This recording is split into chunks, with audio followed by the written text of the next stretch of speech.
Badlands, run into Badlands, explain those Badlands. That's a hell of a name.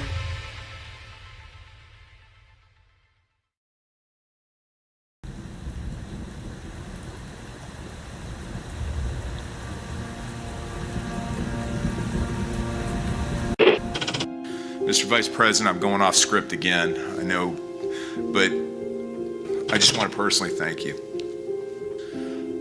We've been through some stuff. We've gone through some of the most complex military operations this country's ever conducted, and your steady hand and your leadership during those was a great source of strength for me. Thank you for your leadership. Thank you for your character. Thank you for your selfless service. Thank you for commitment. Thank you for being a mentor to me, Mr. Vice President. It's called the swamp. And you know what happened? And you know what I did?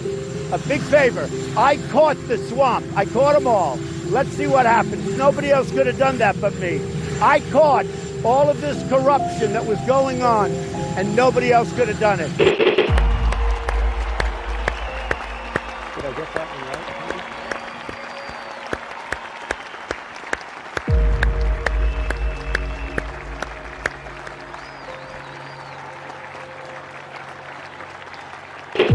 Every 4 years, we gather on these steps to carry out the orderly and peaceful transfer of power. Today's ceremony, however, has very special meaning, because today we are not merely transferring power from one administration to another, but we are transferring power from Washington, D.C., and giving it back to you, the people. For too long, a small group in our nation's capital has reaped the rewards of government, while the people have borne the cost. Washington flourished, but the people did not share in its wealth. This American carnage stops right here and stops right now. The forgotten men and women of our country will be forgotten no longer. From this day forward, a new vision will govern our land. From this day forward, it's going to be only America first. This is a president of the United States who is a danger to the republic. America first. He knows he's an illegitimate president. The oath of office I take today is an oath of allegiance to all Americans. The great Trump recovery. America will never be a socialist country. I will fight for you with every breath in my body. Russia, Russian, pro-Russian, Russian, Russia, Russian, Russian, Russian, the Russians. Russian. Russia, Russia, Russia. And I will never, ever let you down. A dangerous virus is spreading rapidly in China, and U.S. officials are very worried that it could come here. This is really the worst attack we've ever had. This is worse than Pearl Harbor. This is worse than the World Trade Center. There's never been an attack like this. The time for empty talk is over. Now arrives the hour of action. What they're doing is using COVID to steal an election. Together, we will make America strong again. You know what it's about? Fraud, fake ballots.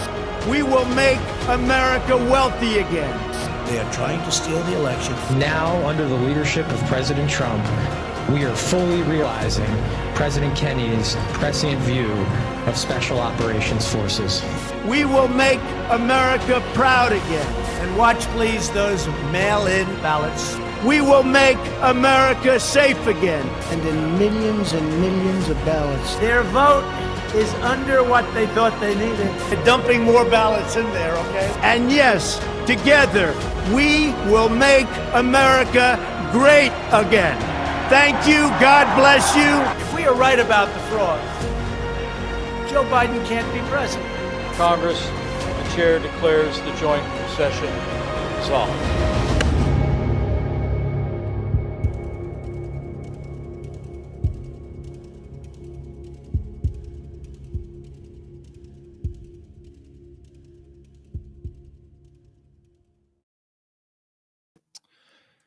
Good evening, everybody, and welcome to the Saturday edition of the Devolution Power Hour. Hope you're having a great weekend. How are my lovely co-hosts doing this evening? Just loving the chaos, loving the gnashing of teeth, and the cascading salty tears from our enemies. Nice. That was a nice poem. Thank you. I wish I wrote that. Was that a haiku, Patrick? Can you have ChatGPT measure the syllables? No, it was the random perorations of a bald dude who talks a lot. I call all poems haikus. I just think it's fitting. Yeah. But Chris, how are you? I'm basically the same as I am all the other times. Okay. That's fair. Very consistently that way. Very consistently persisting. Okay, there's in the chat, people are asking, where the fuck is Patrick? These are hexagonal sound panels in my office. I am gradually putting them up all over my walls. Over time, I will sound less and less echoey. And look more and more like you're on a space station. Like I'm in the Matrix. Yeah, something like that. You should get some of the other colored ones. Are they all going to be? No, I'm a whites only kind of sound panel guy. None of those colored panels for me. Okay. A white supremacist when it comes to sound panels. As I'm just following Kanye West. Dude, he has been off the chain today, the last couple days. Yes, he has. You can't say that. That's racist. I know. Somebody else said something I said earlier was racist. I made a comment about a crack on his screen. It was like, I imagine there being a crack on his screen in the spot where his punctuation and his unlocking caps lock is, and somebody's like, you can't say that, that's racist. It's like, that wasn't racist. One of my favorite like smaller accounts on Twitter said, I have a ton of things to do today, but all I want to do is eat soup and read Kanye West tweets. That's been pretty crazy, but you could have worse weekends. Anyway, we got plenty to talk about tonight. We're going to talk about Mr. David Rubenstein. And actually, we'll start with the judge blocking the Elon thing, because that is crazy. And then we'll get into the Rubenstein. But before we do that, we got to get to our first sponsor. Patrick, would you mind doing us a favor and reading about CB Distillery? I believe I'd be delighted to do that. We've cleaned up our diets, removed the harsh chemicals from our homes. So why are we still relying on outdated remedies for our health?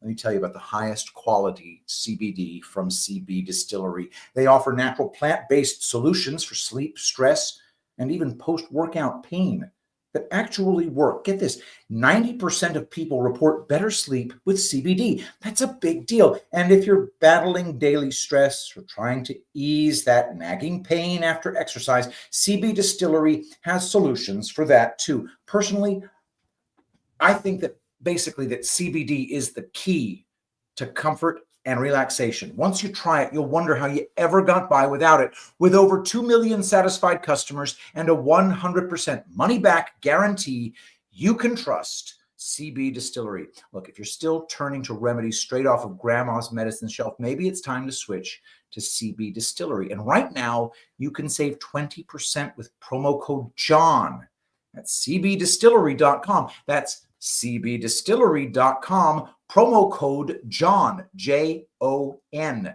cbdistillery.com. Not available in Idaho, Iowa, and South Dakota. Lesser Dakota, as we call it up here. Yeah, man. I have that lawsuit pulled up. It's only 4 pages, and it's technically even less than that. I think we should just read what the judge ordered, if you guys are down with that. I'm down. Let's okay. do it. Have either of you guys read this yet? No. I got a summary of it. Okay, because the story, did I delete that already? Whoops. Yeah, I did. Oh, no, it's right here. Just to give you guys the headlines.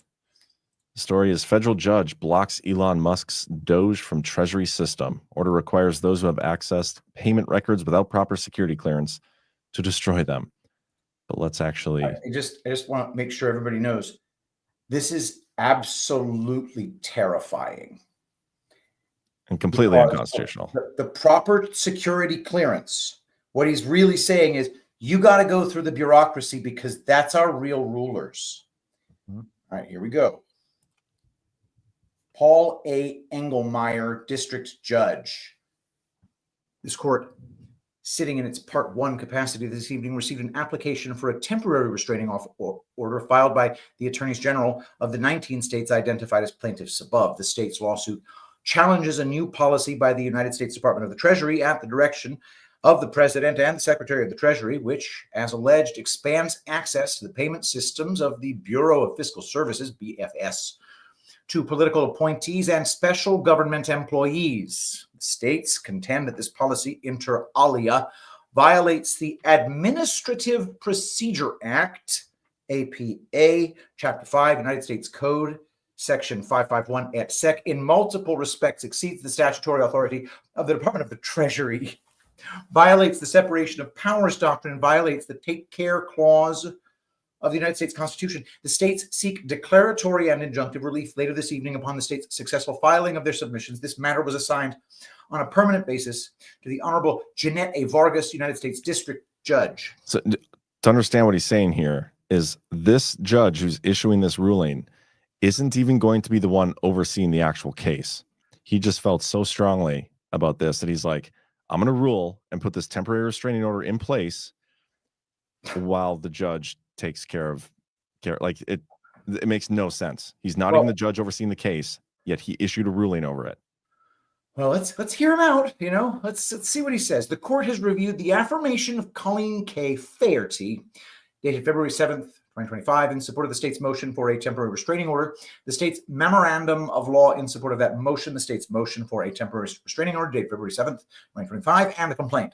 The court's firm assessment is that for the reasons stated by the states, they will face irreparable harm in the absence of injunctive relief. That is both because of the risk that the new policy presents of the disclosure of sensitive and confidential information, and the heightened risk that the systems in question will be more vulnerable than before to hacking. The court's further assessment is that, again, for the reasons given by the states have shown a likelihood of success on the merits of their claims, with the state's statutory claims presenting as particularly strong. Guys, their arguments are super strong without actually saying why he thinks they're strong. Court's further assessment is that the balance of the equities for the reasons stated by the states favors the entry of emergency relief. So he gave one example or one reason, essentially, and it's that there's a heightened risk for hacking, right? That's not something a court's allowed to find. Well, that too, but the reason, the argument that the plaintiffs put forth, the states, was this, and I did read through their 60-page actual lawsuit. It was pretty crazy, pretty bogus. They disclosed all the federal money they're getting. Just these 19 states alone, it's well over $1 trillion that of federal money that they're getting. Insane. But what period of time? But so some states gave different numbers. Some of them were what they got in 2024, and some of them were what they're projected to get in 2025. I chose just I think 7 states. Here, I'll show you. And I came to 425 billion, just 7 of the states, not even all 19. Like in total, New York received $94.3 billion in federal funds to the state's general checking bank account. Well, as far as I know, I think we have something akin to a $6 trillion budget. Is that correct, John? It's probably closer to 7 by now, but maybe. Okay, fine. Let's call that 500 billion. So 1/14 of the federal budget, 7% of the federal budget is being dispersed to the states. It's not even federal stuff. It's just hooked at these states. Am I correct? I believe so. And what's funny too is like everybody's freaking out about U.S.A.I.D funding like bogus transgender stuff overseas. Yeah. Mm-hmm. I mean, they're funding bogus transgender stuff in all of these states as well. That's the thing. But nobody's really freaking out. We haven't gotten there yet. But read this paragraph. I thought this was interesting if this is true, because this is the security risk for hacking that they're talking about. Okay. The conduct of the DOGE members presents a unique security risk to states and state residents whose data is held by BFS, Bureau of Financial Services, given that DOGE employees have already reportedly set up, unauthorized commercial server at another federal agency without a privacy impact assessment as required by the 2002 E-Government Act. Access by DOJ employees to BFS is likely to present even greater risks to the security and privacy of states and their residents' data. Yeah, I find it interesting they brought their own server to one of the agencies. Yeah. So let's actually think about the privacy impact assessment required by the 2002 E-Government Act. Yeah, they go into that too. But Chris, do you have anything you want to add as of yet?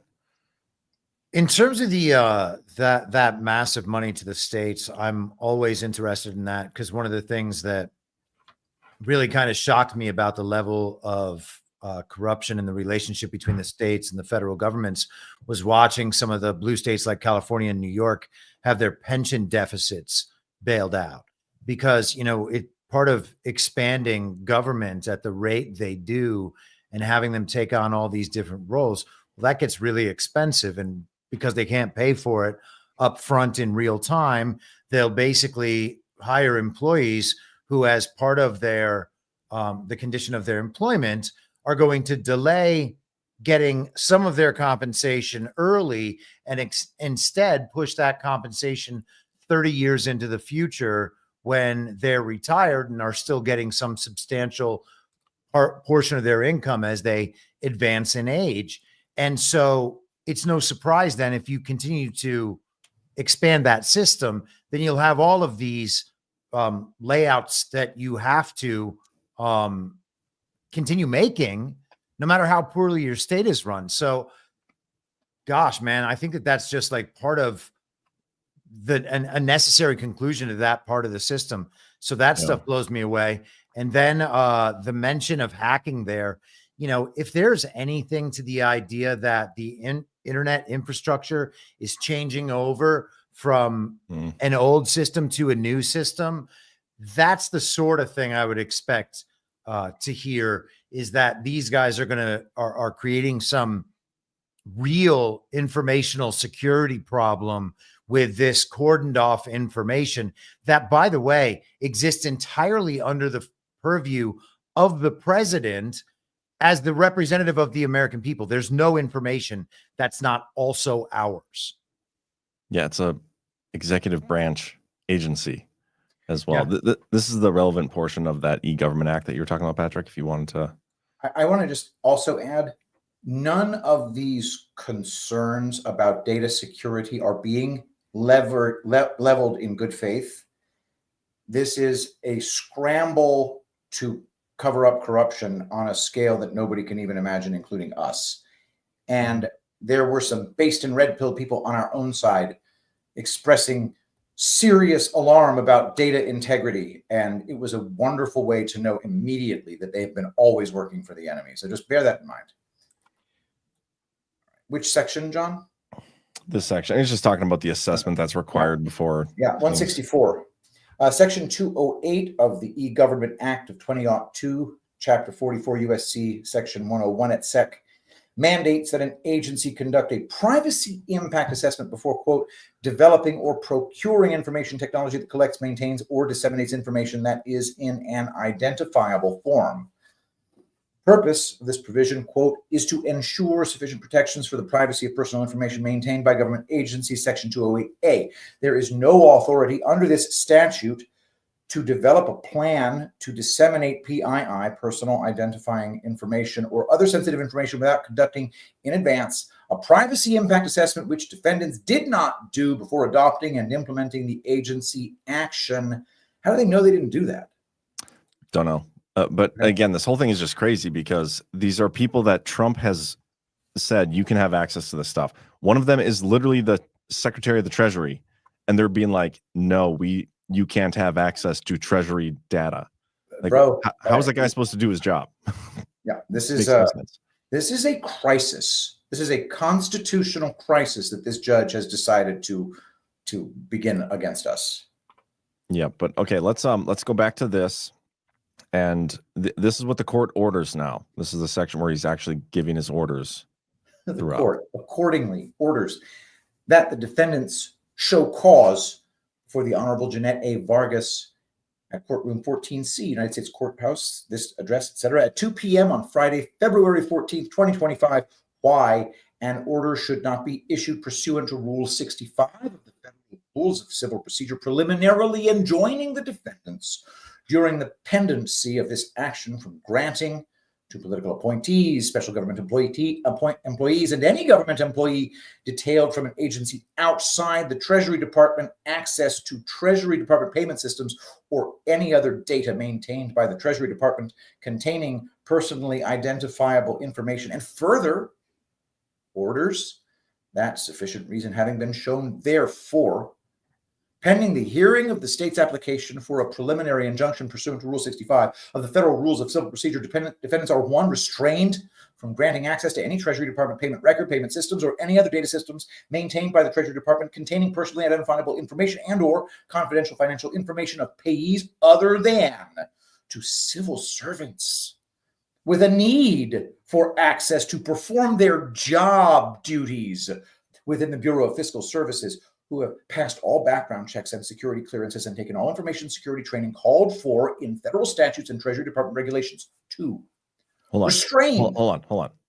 So the civil servants that were hired and worked there leading up to Trump, that were hired under Biden or worked there under Biden, they're all good. They can all keep their stuff. They can still access whatever they want. They can do whatever.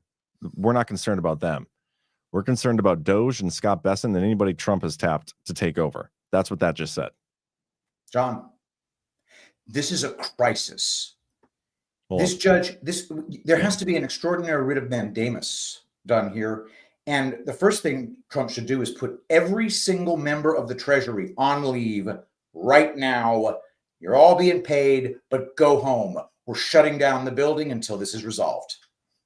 See, I think Trump's gonna be like, fuck that. And maybe if anything, he just like immediately appeals to the Supreme Court or something. Okay. No, the first thing I would do if I were in charge, I would just say, 1, we're ignoring this ruling. 2, hey, Secret Service, go pick this guy up, drag him outside of his house in his freaking pajamas. Let's bring him in for questioning right now. That's how I would handle it. But if he wants to do it the normie way, shutter the Treasury for right now until this is resolved. Don't let anybody into anything until this is resolved. No payments, nothing. Shut it all down. That's how I handle it. That's the normie way. Anyway, 2. Chris, anything? Yeah. No, I'm not mad at that. You can shut them down for as long as you want. As far as I'm concerned, they might do that in a month anyhow. That's where I think this is going. Yeah. March Okay. 14th. So yeah, you mentioned that earlier. And then the critical thing, I don't know if maybe you have this on the list of things to pull up, but this seems specifically geared toward information with personal what is it? Personally identifiable information. That's what it is. Personally identifiable. There we go. Yeah. Okay. Gosh, that was a chore. So they can access records that don't have that. Elon today had an exchange on X, formerly Twitter, with Daniel Goldman. Did you see that? I will pull it up right now. Representative Daniel Goldman, because Goldman was going off about this exact issue, and Elon said that they weren't even accessing any information with PII. Hold for processing. Do you know when it was? No, but I bet I can find it. I'm just gonna scroll his stuff, but I'm just gonna do Elon Musk, Dan Goldman. Yeah, there you go. I've got it as well. Oh, nice. I'll pull it up. Here, I'm gonna put it in the chat for you guys. There it is. Thanks. I getting it. I got it, man. Nice. And I put it in the chat on Rumble as well. Okay. Patrick. It wasn't just a freeze on Elon. This is Dan Goldman on Twitter. It wasn't just a freeze on Elon Musk and Doge accessing Americans' personal data. He was ordered to destroy any data they already took. Elon Musk confirmed he has followed the court order, to which Elon responds, "We don't have any personal data of Americans, you corrupt moron." I appreciate him so much. And so let's assume he's telling the truth. If they don't, then what have they been doing? Or what's the whole point of any of it? And again, that's why I think this leads to the shutdown. That's what I think is happening. I've talked about this on my daily show. And after we're done reading this thing, I want to show you what I mean. I'll go through it briefly, but let's finish this unless you guys have anything to add to that, Chris. Anything particularly? No. Okay. Okay. And let's see. Orders. I think we're right here. Okay. 2, well done. 2, restrain from granting access to all political appointees, special government employees, and government employees detailed from an agency outside the Treasury Department to any Treasury Department payment record, payment systems, or any other data systems maintained by the Treasury Department containing personally identifiable information and or confidential financial information of payees. And 3, ordered to direct any person prohibited above from having access to such information, records, and systems, but who has had access to such information, records, and systems since January 20th, 2025, to immediately destroy any and all copies of material downloaded from the Treasury Department's records and systems, if any, and further order that any opposition submission by defendants be filed by 5 p.m. on Tuesday, February 11th, 2025, and that any reply by the states be filed by 5 p.m. on Thursday, February 13th, 2025, and further orders. Yeah, this is all order stuff. So we got the gist of it. But yeah, bro, this is beyond lawless. This is criminal behavior on the part of a judge. Desperation. Okay. Yeah, they're desperate. And why I keep saying I think this leads to the shutdown is we've talked about, I think on the show before, that letter that Yellen sent on the 17th before leaving office saying, hey, we've reached the debt ceiling. We're going to do special stuff at the Treasury, but we're going to run out of money on the 14th. That's this letter. I don't know if we've talked about it on this show, haven't we? Possibly. Or I've posted about it. But yeah, anyway, March 14th is the date that we run out of money. And if you remember at the beginning of this last week, and actually it was a week ago, it was Friday the 1st, that guy LeBrick got fired. I thought he resigned. Well, he essentially, they put him on leave, and then he's like, well, no, I'm just gonna resign. Never mind. And so it's important. Yeah, and this guy, his position, sorry, I'm just trying to get to the archived link here. Do you know who I'm talking about, Chris? Yep. Okay. This guy, if you go back to an article from 2023, this is the guy that's in charge of basically handling all of our money when the money runs out. So if we were to reach our debt ceiling, this is the guy that decides what bills get paid. And I think it's such a big deal because the Treasury being taken over, this position being taken over by Doge, means they would be the ones deciding what bills get paid. And as I said on my show a couple times now this week, I don't think there's a better way to expose the irrelevant agencies in our government if you don't fund them for a few months and nobody realizes they even existed. Yeah. And that sounds a whole lot like Trump has come in to manage a bankruptcy. Yeah. Man, a lot of people said that back in 2020 and before. I know. We've been saying that we're going to reach our debt ceiling here and default at some point. Trump himself has said we're going to default at some point. Mm-hmm. But it hasn't happened every single time. We're like, hey, maybe this is the time now.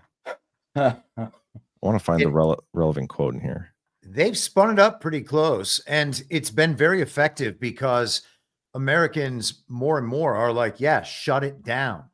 My God, yes. Each time that cycle plays through, there's less and less pushback from what I see. The argument from the other side is less effective. It's coming. I don't know if it's March 14th or not. It would be a great date for it, but every time it seems like one of those dates comes up, something happens and then it gets pushed back again. And it's in one sense, it's totally frustrating, but in another, it's kind of amazing that there are still all of these trump cards that we know about that have not been played. What would be a good example of one? Well, the government shutdown would be one. Mm-hmm. A full public understanding of election fraud. that's coming at some point. I mean, you know, this is getting shut down at Treasury right now. And I expect that we'll probably have this cycle, this legal cycle, take a couple of weeks, and then it'll spin back up. And in the meantime, next week, Doge is moving to FEMA and the Pentagon. You know, so like in terms of the disclosure and the rollout of all this, this doesn't bother me. I want all the stuff to go through the courts, and so that everything gets settled out, like in relation to the original Constitution. I think that all this stuff has to happen as part of the process. And I mean, as far as I'm concerned, the whole government, Donald Trump is the only one that actually can prove that he has the mandate of the public and the consent to govern from the public. So the rest of it to me is illegitimate. And at some point, people have to realize that about the courts too.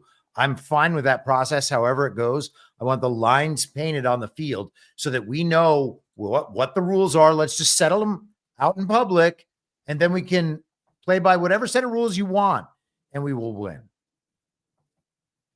Why don't you read There is an alternative. Listen, the level of corruption is about to be exposed in one way or another, but we're going to see it in the courts. Everybody in this audience, I think, probably remembers all too well when the Department of Justice under Donald Trump tried to dismiss all charges against Michael Flynn, and then Judge Emmett Sullivan said, no, we're going to bring in a friend of the court to freaking prosecute this now that the DOJ doesn't want to do it anymore, at which case Sidney Powell filed a writ of mandamus, at which case a circuit court said, yeah, you get your writ of mandamus, and then Emmett Sullivan appealed en banc to the entire circuit, and they found 8-2 that Sullivan could act like this and be just fine. Insane. The corruption was total in that circuit. Yeah. Was that Washington, D.C.? Yeah, I think. Maybe. Wow. And what does it mean, Patrick, then, if nothing resolves that for what now, 5 years? Well, it was resolved because Trump pardoned Flynn. Justfully. That was a rightful pardon of innocence. Do you want to read these three paragraphs here? U.S. Department of the Treasury Fiscal Assistant Secretary David A. LeBrick is reportedly leaving following a clash with Elon Musk's allies. The disagreement involved a request by officials from the Musk-led Department of Government Efficiency, DOGE, for access to sensitive payment systems, the Washington Post reported Friday, January 31st, citing unnamed sources. The exact nature of the dispute was unclear, but DOGE officials had been asking for access to the system since after the election, the report said. And then this is from the 2023 article. So we're going to read two little highlighted parts here. The Treasury's Fiscal Assistant Secretary since 2014, LeBrick is the government staffer perhaps most responsible for figuring out how the United States should handle the alarming prospect of running out of money, making him a pivotal, if lesser known, player in the debt ceiling standoff consuming Washington. There's one more. If the deal falls through and Congress fails to raise the debt limit in time, LeBrick will likely be at the center of deciding how to structure the payments the government can still make. And like even here, read this last one. The Treasury would be in the unprecedented circumstance of having to choose which checks to cut. That's what I'm saying. That's what I think this is about. It has to be. It makes the most sense. Think about also the circumstance, if we get to this circumstance, I should say. Donald Trump made it very clear throughout his campaign that he's never going to let anyone cut your Social Security or Medicare. And I think he's anticipating this because that stance in a political way doesn't necessarily make a lot of sense for the rest of the Trump agenda, except to the extent that Americans paid into it and expect the return on that. But in a way that he was able to make the entire country understand that he was committed to preserving Social Security and Medicare. They've heard him say it for years. That is going to nullify that attack when the media makes it in a couple of months. Yeah. But for real, I mean, he could spend an entire 4 years, his entire term, fighting with the media, fighting with the courts, fighting with the bureaucracy, trying to go through each agency to figure out which which things we're funding that are unconstitutional and super gay and pro-trans and all this stuff, or you just let the government shut down and only fund the things that you absolutely know you need, and don't fund any of the things with all that woke stuff in it. And overnight, it's like, these are all the things we don't need anymore. You don't have to even do the piece by piece public rollout and audit like we're seeing. There was, let me see if I can find this. It's called ZBB. I read this thread on my podcast the other day, but it might be worth spending a second on, because this woman, Elon actually retweeted it, but this woman went through a process called ZBB, and it's like zero balance budget or something like that. And talked about how the point is to just reduce everything that you don't absolutely need. Like, let's figure out what our bare bones are. There you go. Perfect. Yeah, let's read through this, Patrick. Andrea S. James, gently, softly, calmly. Let's talk about what's happening in DC right now. Friends, have you ever been through a ZBB process? If not, let me give you my take. So, in a corporation where expenses are out of control, you have to put the entire company through a zero-based budgeting process. It's one of the most painful things that people in a company experience. You basically have to justify every single expense, and you also cut a bunch and then only add back after you've gone through a proper ZBB cycle. The U.S. government is going through a ZBB right now, and that is necessary because spending is out of control. The complexity is so vast that I expect it will take AI to decipher. You cannot tell me that a government that accidentally wires hundreds of millions of dollars to the Taliban has its finances in order. That signals an underlying disaster. That signals bad stewardship of resources. In fact, it is a disaster. Over the past 20 fiscal years, the U.S. government has made $2.7 trillion in, quote, improper payments, according to the U.S. Government Accountability Office. Trillion with a T. That financial management disaster was not caused by Elon Musk, and there is no painless way to clean it up. Elon is doing what any executive would do walking into a giant mess. You ZBB and then build back. And hold on, before we go on, technically our entire government isn't going through the ZBB. It's just the U.S.A.I.D. And the U.S.A.I.D's the worst one.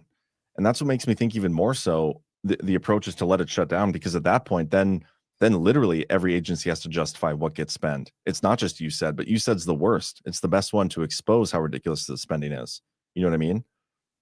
Yep. But yeah, it's just one agency so far. Pentagon next week, as you said. Yeah. Which is probably Pentagon's second worst. worse, Way worse. Maybe. Less trans stuff. Maybe not. Who knows? Maybe not. That's where they developed it. Right? Yeah. So, I don't believe that America is going to be on the wrong side of global right and wrong, as some are saying. I don't believe that America is going to be permanently isolationist. I do believe that unwatched finances will get out of control in any human system, and that the GAO has been trying to ring this bell for years, and that scaled complexity requires scaled financial management. Because the U.S.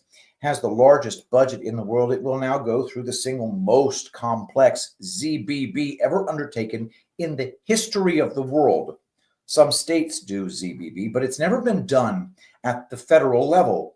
President Jimmy Carter tried, but the bureaucratic systems were too complex, and President Ronald Reagan abandoned the attempt. So, if there is one person in the world chosen to lead this Grand Canyon of projects, we would hope for the president to choose one of the best capital allocators in the world. Better if that human is also one who can leverage AI and technical talent to manage the massive complexity. Anyone who has lived through a ZBB at the corporate level will tell you that it's hell and everyone hates it. This is why I feel really bad for federal workers. I have a lot of empathy for civil servants and people doing a great job every day for the United States. No doubt the uncertainty is trying and stressful for many. It's an unfortunate situation. Oh my God, I'm going to cry. So that's my take. I don't want to speak beyond what I know and can observe from the other side of the country. I've worked both in the private sector and the public sector. The cultures are different, and an Elon Musk style culture is going to be the most hardcore of them all. No doubt it's jarring. It's going to be a lot. But what I also know is that every time I have ever doubted Elon, I ended up being the one who was wrong. That's a good thread. A good post. It would make sense that something like that is happening. Yeah. Big picture. And Elon's kind of said it. I mean, he retweeted that, and Trump promised that was going to be done. You also got to think that Trump already knew all the BS that we've been spending money on from his first time in office. Like, that was probably partially a mapping operation to figure that all out. And he's had 4 years to comb through the data. Like, they already know where it's at. What we're seeing is the disclosure phase of it. Mm-hmm. It also makes you wonder, remember all those IP addresses that left the Pentagon 3 minutes before Trump or before Biden was inaugurated? Yep. What was that about? Was that about some of this stuff? It's got to switch over at some point, right? Yeah. Where was the federal judge blocking that access to data at the time? Didn't seem to care about that. Yeah, I don't know. It's fascinating to watch. The U.S.A.I.D stuff is crazy. Did you guys watch that clip I sent you of Mike Benz going on Tucker Carlson today? No, did you send a clip? Shit. I missed it. I meant to. No, just the YouTube link of the whole show. The whole show. No, I have not watched it. No. Okay, you guys should watch it at some point. I did watch the whole thing, and like, I like Mike Benz, and I've been trying to get him to come on my daily show. He's just too busy, and obviously he's going to choose a Tucker Carlson over the Daily Herald. I totally get it, but I was a little confused by what he was saying. He almost seemed to me like he was defending the regime change apparatus, like that. You know what? He's CIA. You know, naturally he's going to want a good CIA, and maybe there's an argument to be made that we have to have a team of psychopaths with absolutely no conscience, storming about the earth, overthrowing governments, and then raping each other. I don't know, but I personally don't think you need that. Well, glad to know where you personally stand. Do you want to do me a favor? You really brought that home. Thank you. Do you do me a favor and read our Field of Greens ad while I get to a relevant timestamp in the Tucker interview? No problem. We can play that on the flip side of this. Yeah, I should eat 5 servings of fruits and veggies a day. Nope, ain't always happening. Even when I mess up my diet and nutrition, Field of Greens keeps me on a healthy track. What's the point of supplements or green drinks if you aren't confident 100% that they will improve your health? Field of Greens is radically better. It's the only one that promises better health or your money back. Just enjoy a delicious glass of Field of Greens each day, and at your next checkup, your doctor will notice your improved health or your money back. Each fruit and vegetable in Field of Greens was doctor selected for a specific health benefit. There's a heart health group, lungs and kidney groups, metabolism, even healthy weight. I love the energy I get with Field of Greens and the better health promise. Your doctor will notice your improved health or your money back. I got you 20% off your first order to get you started. Just use code JOHN at fieldofgreens.com. That's code JOHN, J-O-N, at fieldofgreens.com. Okay, let's we have to listen to a couple minutes of this. I think it's worth it. Transparency about U.S.A.I.D. And I always say, you know, when it's too dirty for the CIA, you give it to U.S.A.I.D. For a number of reasons. Yeah. And I think if there really is a sort of U.S.A.I.D. files that, you know, that we get from this administration, I think this is why I'm saying I think people are going to want to not necessarily put a new heart in this patient when they see how deep it all goes. Just to recap I think you're making a really important point, and I just want to make sure it doesn't get lost in the details. Correct me if this is not a fair summation. But I think you're saying when we were discovering all these things, all the transgender dance contests or whatever that they're funding, it's easy to say, well, they're just like dipshit liberals who are like doing dipshit liberal things. And what you're saying is, no, these are hard-edged instruments of policy. Yes. Now, of course, the personnel, 97% of U.S.A.I.D employees donate to Democrats. Of course, right. But Liz Cheney started her career. She is at U.S.A.I.D at the Eurasia portfolio of Russia, Ukraine, Poland, Hungary, and a lot of this is destabilizing. Have you noticed? Like, I thought a great power. The reason the U.S. was better than the Soviet Union was we brought stability, predictability, markets, democracy, and they brought war and instability. And I always thought that like good leadership, good stewardship, good parenting brought stability. And it does seem like we are intentionally sowing stability, disunity and instability around the world.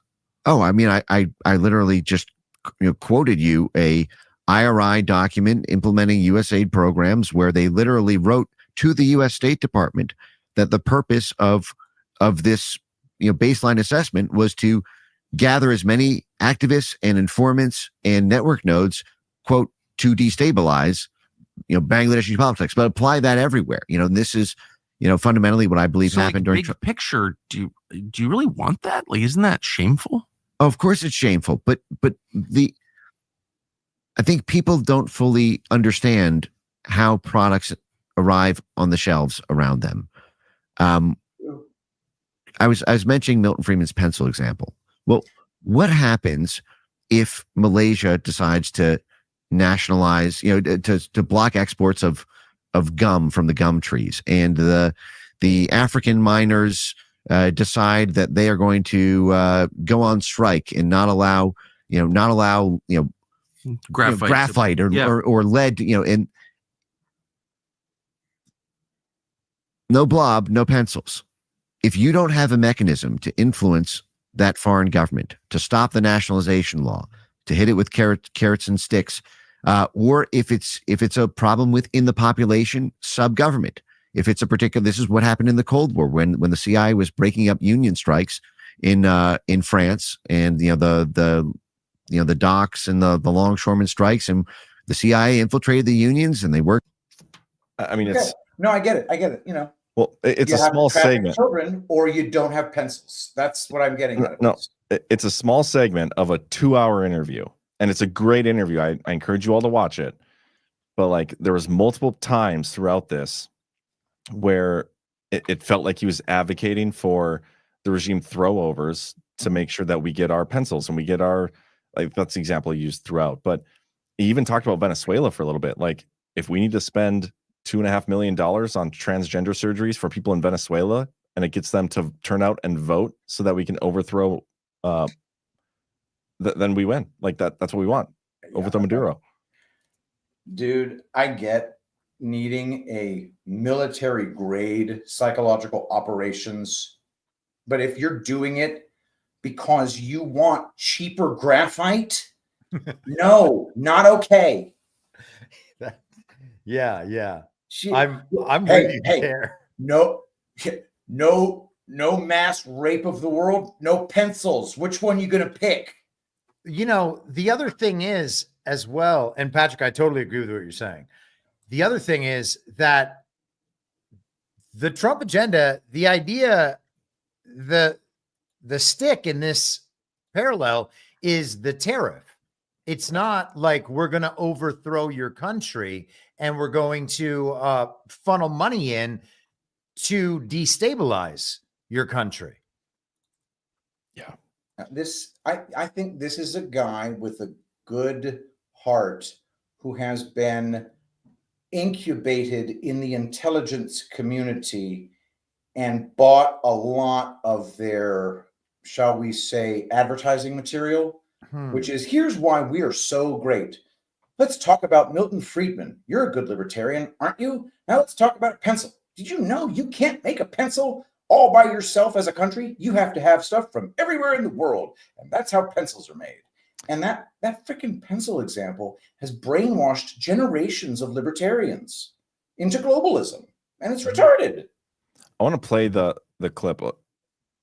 this will be a little shorter, but I'm going to play the clip of the transgender part in Venezuela, because we've talked about Venezuela so many times on the show. At destabilizing that country's democratically, that country's government, or that will be most the highest return on investment for foreign assistance funds given. What if $2.7 million to a series of 12 different transgender dance festivals, if the analysis reveals that we need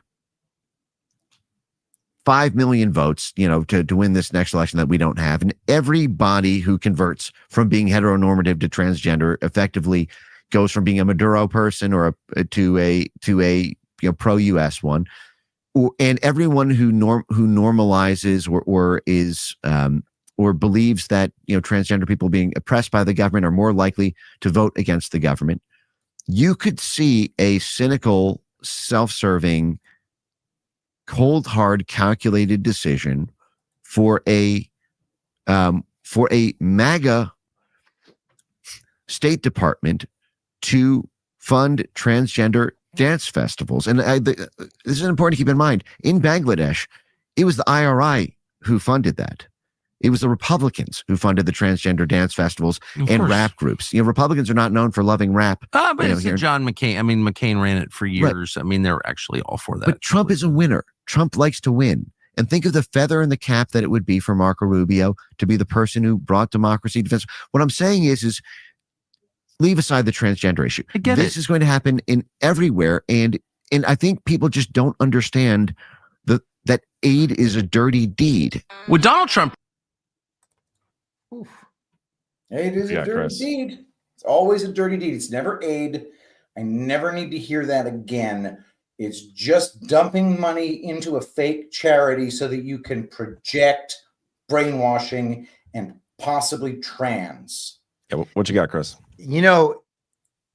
With the purchase of just 50,000 dildos, we can overthrow Putin.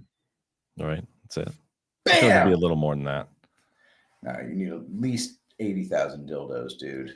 I'm so shocked by this change of tune from him, because he's been the guy that's been like the leading edge of exposing it, and Elon Musk has been sharing it, and he goes on Tucker. Hold on, Patrick. He goes on Tucker and all these things, and then here he makes this like about face where he's like, you know what?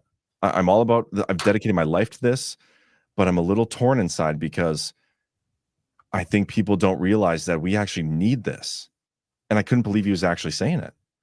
Well, isn't he the guy basically out there saying, look, this has been turned against the American people? That's what he's against. He's fine doing it to the rest of the world. I don't think he ever came out and said, we need to put a stop to this. I think he said, we need to put a stop to doing this to the American people. And I think the oligarchy that rules this world no longer thinks in terms of nations. The American oligarchs don't think of themselves as Americans. They think of themselves as stateless cosmopolitans. Yeah, Chris, and so they can use the intelligence services to move forward the cause of humanity into transhumanism, because they're a bunch of, let's face it, extremely rich people who have lost touch with reality. But Mike Benz he's incubated in that community. He believes in this power projection of psychological warfare stuff as a way of keeping the rules-based world order intact. He just thinks that the American people deserve a cut of the action. I don't feel that way, but I don't see any indication that he has had a change of heart on any of this. I mean, I think that all tracks. I don't know what's in his mind or in his heart, so I can't speak to that stuff. I have heard him, as you said, make that argument before. He made the similar argument on Rogan. He basically was saying, this is how it works. I'm not suggesting that in every case it's bad that it works this way, but people should know how it works, And he says he always reverts back to, my only focus is on the censorship issue. So whatever it is he's doing, he's very focused on that one thing, and he's happy to tell us that this is how it works. Maybe it's not a bad thing that the other arguments out there, so people have the discussions. I mean, I want to try to give him be as fair as possible, but what he's saying here is not really relevant in the world I think a lot of us see emerging, which is the multipolar world order. It seems to have already been accepted by most of the world, aside from this very establishment kind of quote unquote Western regime, which is the British Commonwealth and the United States and the Five Eyes countries and Israel. And then the colonies, of course, like I said. So that view of how the world works, I think, is kind of obsolete at this point. And a lot of people haven't realized it because the establishment is there and the power centers are still in that view. And everybody's been raised into that view. I don't think that people see a real possibility that it could be something else. And if someone who's as tuned in as Mike Benz is not there, it wouldn't necessarily surprise me. So I don't know. I think it might help focus our attention on some of this stuff by really drilling into some of the stuff the United States intelligence community has done to other nations and what has been done to other nations as part of widespread operations to, keep the pencils being manufactured at the right price. And ever heard of something called the Opium Wars? Just freaking dumping opium on the Chinese in epic amounts, while the poor Chinese, who do not have the butt-kicking military that the British Empire had at the time, were powerless to stop them destroying their society with opium addiction. I'm sure there were lots of great benefits for the British Empire and for the British subjects that resulted from behaving that way. But we can't ever allow that stuff to happen. It's happening. It's happening here. The same thing, obviously. They're getting our dumbasses back. Yeah. Also, it's worth mentioning that Tucker's dad literally did that as a job, propagandized on behalf of the United States to other nations. Now, you can have a conversation about whether or not that's a good thing, but that is what his dad did. This was from yesterday, so who knows what to make of that? Yeah, well, I think Tucker was doing an interview with those two. He must have been. Didn't he do an interview? Didn't he tell us he did an interview with Edward Snowden while he was in Russia? Oh, yeah. We haven't seen that, have we? Yeah, that was like a year and a half ago. Weird. That's really weird. I wonder if we'll see that. But yeah, again, I like Mike Benz. I hope he comes on the show because I want to push back on that a little more at some point. And I mean, I get what he's saying. I just don't think that's the future. I don't think that's where Trump is taking the future, at least for us anyway. There's got to be a better way instead of funding transgender surgeries overseas. And in this era, couldn't you see something like that as, like, a country could perceive that as an act of war, I would think. Oh, 100%. You're flooding money in to subvert culture and society, and we just think that that's okay because that's the way global governing organizations and this global regime have always done things. It's disgusting. Yeah, I mean, like advocating for, like, how would Maduro feel of us being like, I think it's okay if we fund trans surgeries down there because that'll get opposition votes. Yeah, and also, like, the idea that it's okay to turn other humans, like humans from another country, trans on purpose. Like, what are they, lab rats? Yeah. There's a factor of you have to be able to look in the mirror and be able to commune with God without feeling that you belong in hell. And I don't see how you do some of the things that that U.S.A.I.D does without burning in hell for all eternity. So I'm not really interested in the real politic grandstanding of intelligence community intellectuals. That's right. You would have to be the sort of person who doesn't believe that you could burn in hell because the only thing you have to do is follow the law and convince other people that you are right. Yeah, and do what thou wilt is the whole of the law. There's a great deal of Satanism all over the place, and I get it. You need military grade psychological protection, projection abilities, but not just so you can have your global economy at the prices you want. Well, and I think that's more of a cover than anything, because what's really going on when they overthrow these governments is they're getting friendly regime people in there who will give the kickbacks. Yep. That's what it's about. These people are enriching themselves by toppling these other regimes. Yeah. You know, we have 50 states. We make a ton of stuff here. Yeah. I don't really need to hear about, no regime change, no pencils. It's just the example he was using. Like, yeah, okay. Well, no regime talking change. about oil, and he's I talking feel about. like I'm being talked to like I'm a retard. Well, you haven't even watched the whole. I would encourage you to watch the whole interview. I will. So you get the full context of what he's saying, because that's just like the very simplified version of a larger concept that he's talking about. And he makes a good point in some of the ways, but also when you drill down to like what he's actually advocating for, I think most people would not agree with it. Like you're not, Patrick. Like I don't.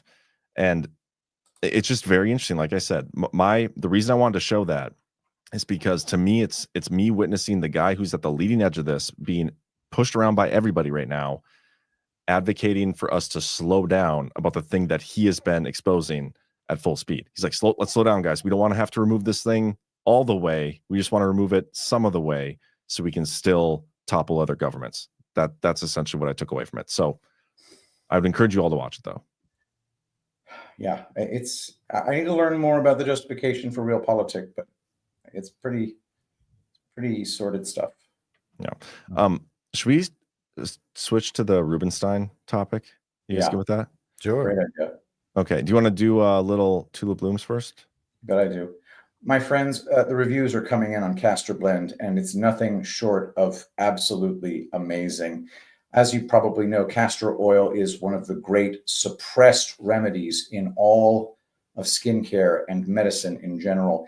And it's because the stuff is inexpensive, can't be profited off of by big pharma, and because it friggin' works for countless different skin conditions, internal conditions. That's why we built Castor Blend. Castor oil is sticky, but if you mix it with some of the best other oils on earth, argan oil, apricot kernel oil, sea buckthorn oil, which is one of the only sources of palmitoleic acid, which is one of the things that you find in your own skin.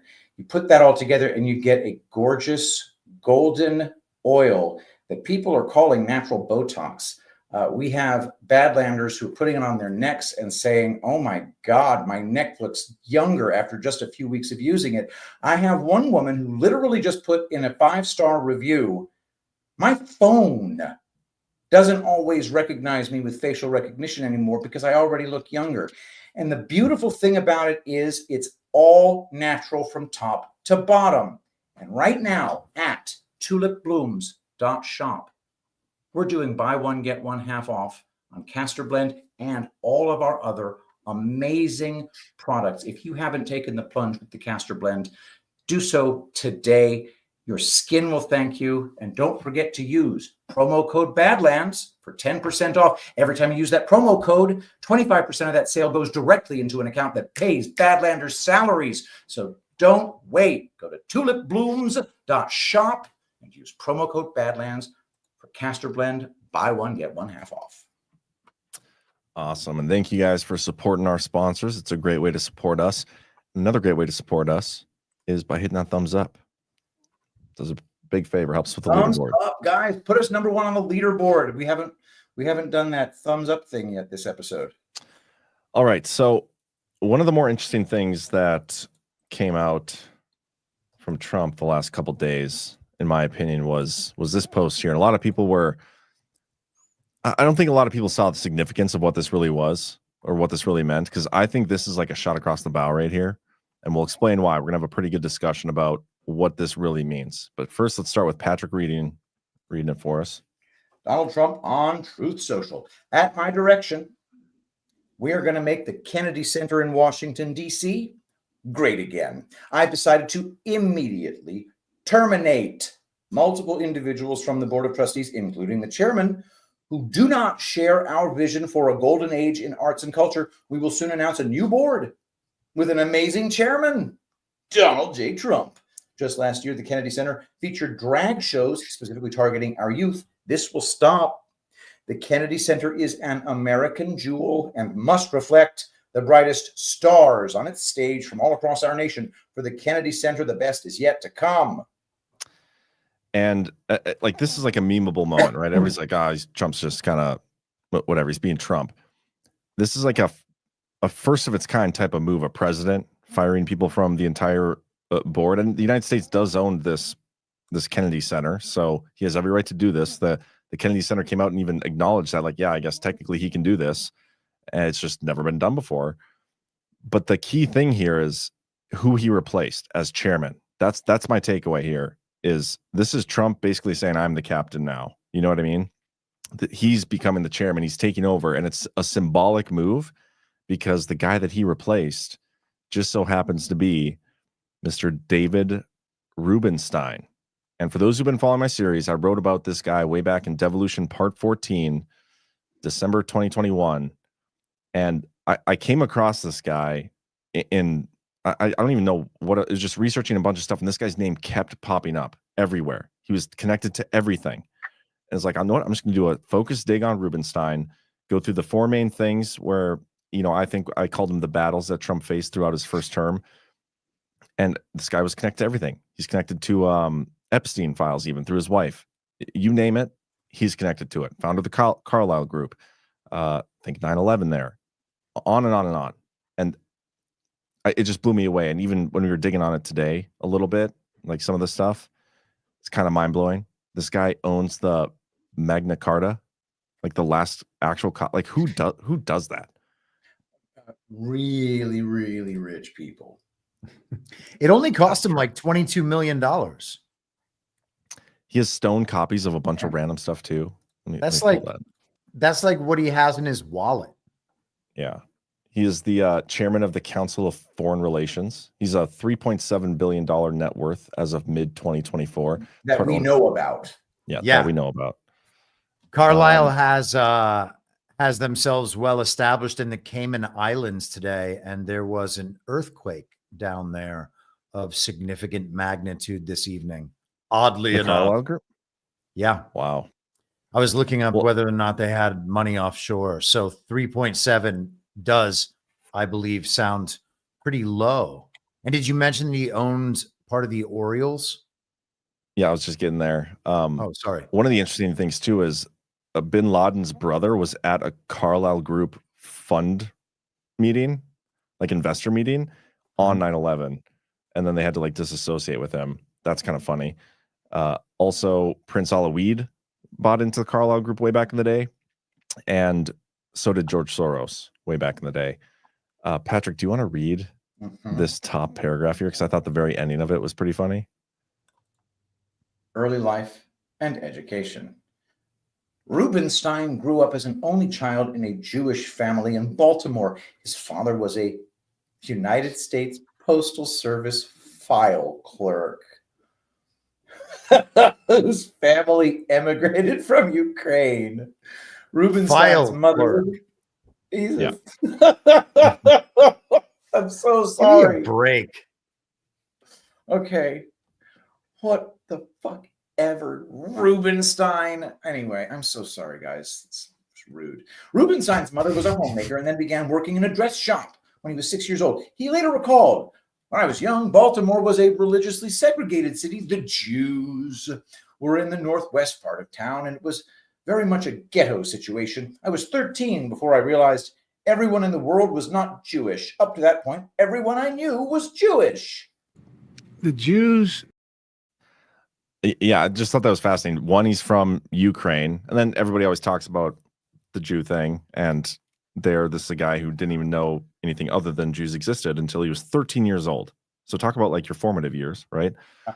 But yeah, this guy goes on Baltimore City College, went to Duke. He's given a ton of money to Duke. And yeah, Chicago Law School. And then when he started, what? Oh, that's a Wharton law firm. I thought maybe he was at Wharton. That would have. I would like to know who his parents actually are. Yeah, I guess I never got that far into digging into that. There's good luck, because first of all, his father was not a USPS file clerk, and maybe his mother was a homemaker, but she was a homemaker whose bloodline was chosen very specifically to be bred with whoever his father was. Yeah, I'd want to look into that. Interview with David Ruins. Oh yeah, I guess the only information we're going to get is from David himself. So Yeah, I don't know how. I wouldn't. I wonder what you got on that wife as well. Sorry, Patrick. Yeah. How would you begin to pierce this? This guy is the top. That's the part that I don't think we've really hit on here. This Rubenstein guy is the top of the top that we can see with our eyeballs as filthy little peasants. We're allowed to gaze on him and know enough that he's a huge deal. And then some of us with discernment say, and we also know that the chairman of the Council on Foreign Relations and the president of the freaking Alfalfa Club is not the son of a file clerk. Yeah, but I mean, what his dad actually did is insignificant in terms of what we're witnessing here. You know what I mean? We'll never get that information, but this guy, I think, I called him the head of the snake in that one article because that's what I think he is with how much he's connected to. We'll get to the Alfalfa Club too. But the weird shit he owns, I think, are almost like, Chris, how many times have we talked about the 14th Amendment being unconstitutional and there hasn't been a single actual like constitutional thing since then? Yeah, all the time. I think it goes back further than that. This guy happens to own a stone copy of the 13th Amendment, potentially the last actual amendment that mattered. I would argue not, but yeah. The 13th Amendment freed the slaves.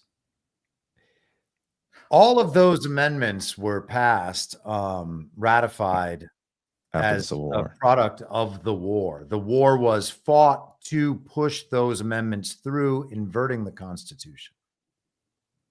Yeah. You should just read this paragraph right here. All right. Under philanthropy in Wikipedia. In December 2007, Rubenstein purchased the last privately owned copy of Magna Carta at Sotheby's auction house in New York for $21.3 million.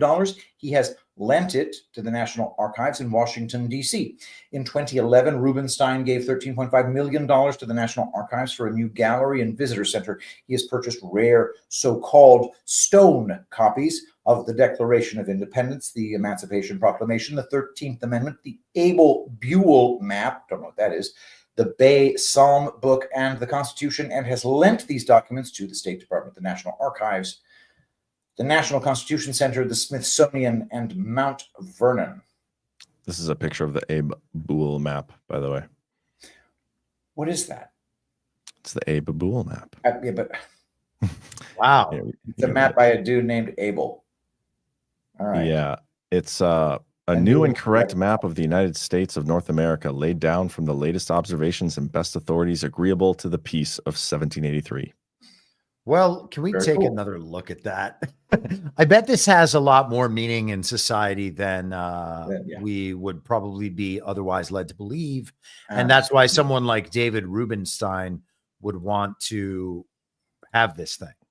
Man, wouldn't you love to give David Rubenstein some truth serum and lock him in a room? I said that out loud, didn't I? Has Epic Minerals made a truth serum yet? Not yet. Shit.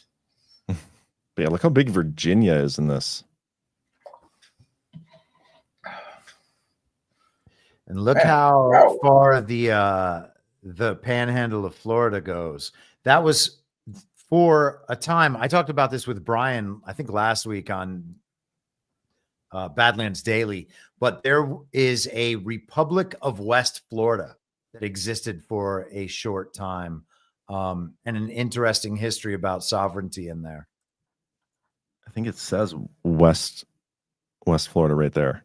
Wow. Love it. Yeah, you can, as you take that, there's a highway that goes through that entire region, west to east, or east to west, obviously. I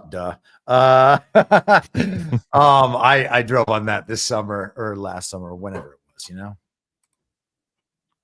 What the heck? Anyway, we can come back to this. Next, it says he's elected chairman of the board of the Kennedy Center in Washington, D.C., starting in May of 2010. So that would have been Obama, right? He was 08? For sure, yeah. It's the Kennedy Center for the Performing Arts. And this guy, born in 1949, so he's 75 years old. So back in 2010, he would have been 60. And, you know, he's already been this big Carlyle Group dude. He's been counsel on foreign relations. He was former Brookings Institute as well. That's another freaking group with just stunning amounts of power. Yep. There's a part in here. I got to find it. Where's the thing I sent you earlier about the Holocaust thing? Oh, yeah, this one. Ah, yes, of course. The United States Holocaust Memorial Museum. In May 2022, Rubenstein announced a $15 million donation to the United States Holocaust Memorial Museum to support and expand the growth of its collection. The gift aided the museum exceeding its $1 billion fundraising goal a year early, and as a result, the museum's collection, previously known as the National Institute for Holocaust Documentation, was renamed the David M. Rubenstein National Institute for Holocaust Documentation in his honor. It's a lot of money for just pictures of piles of shoes. The entry just above that is kind of notable too. He's paid $10 million to PBS to help fund Ken Burns documentaries. So he basically acquires the historical record, puts it somewhere for safekeeping, and then has historians create a new one. Yeah. That's an interesting way to put it. Well, I think that this guy has taken it upon himself to create our new history. Like the fake news of right now is the history of 50 years or 100 years from now.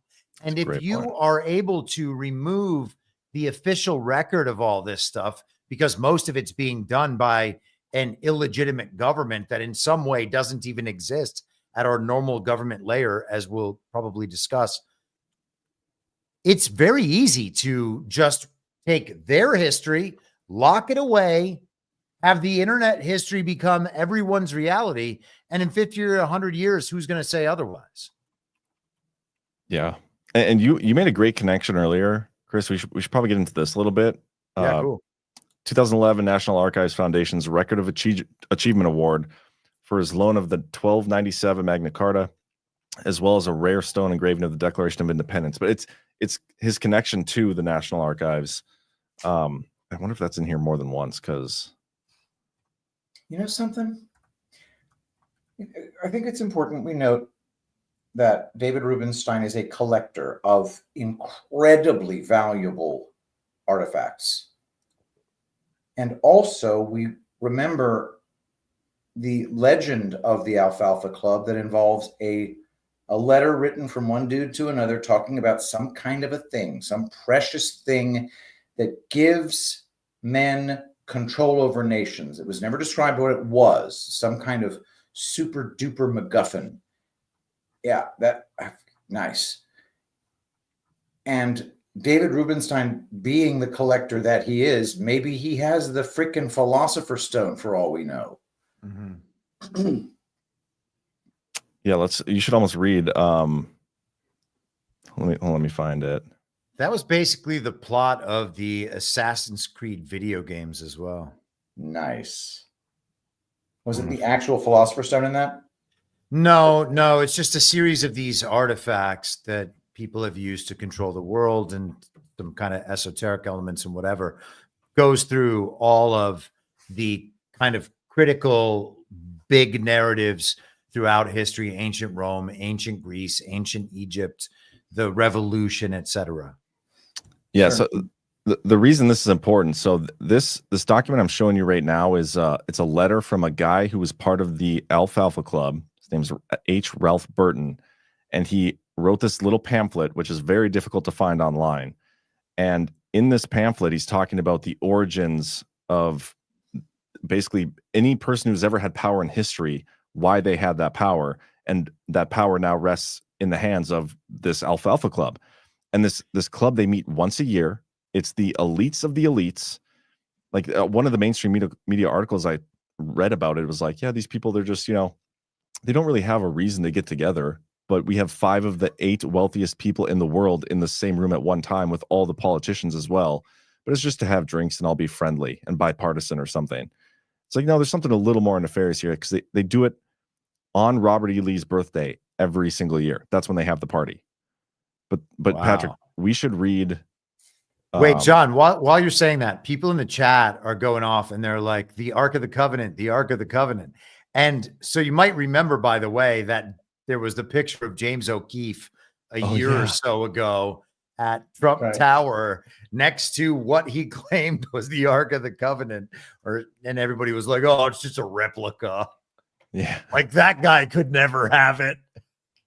Oh, that's so funny. Yeah, because he just has it at Mar-a-Lago. I think this was the... people think it's crazy to say it in a literal sense, but they showed that Trump was king of the world at the Notre Dame Cathedral like 6 weeks ago. That was the optics on what that event was. So yeah, perfect replica. Yes, you call it a replicant. Yeah. And how do they know?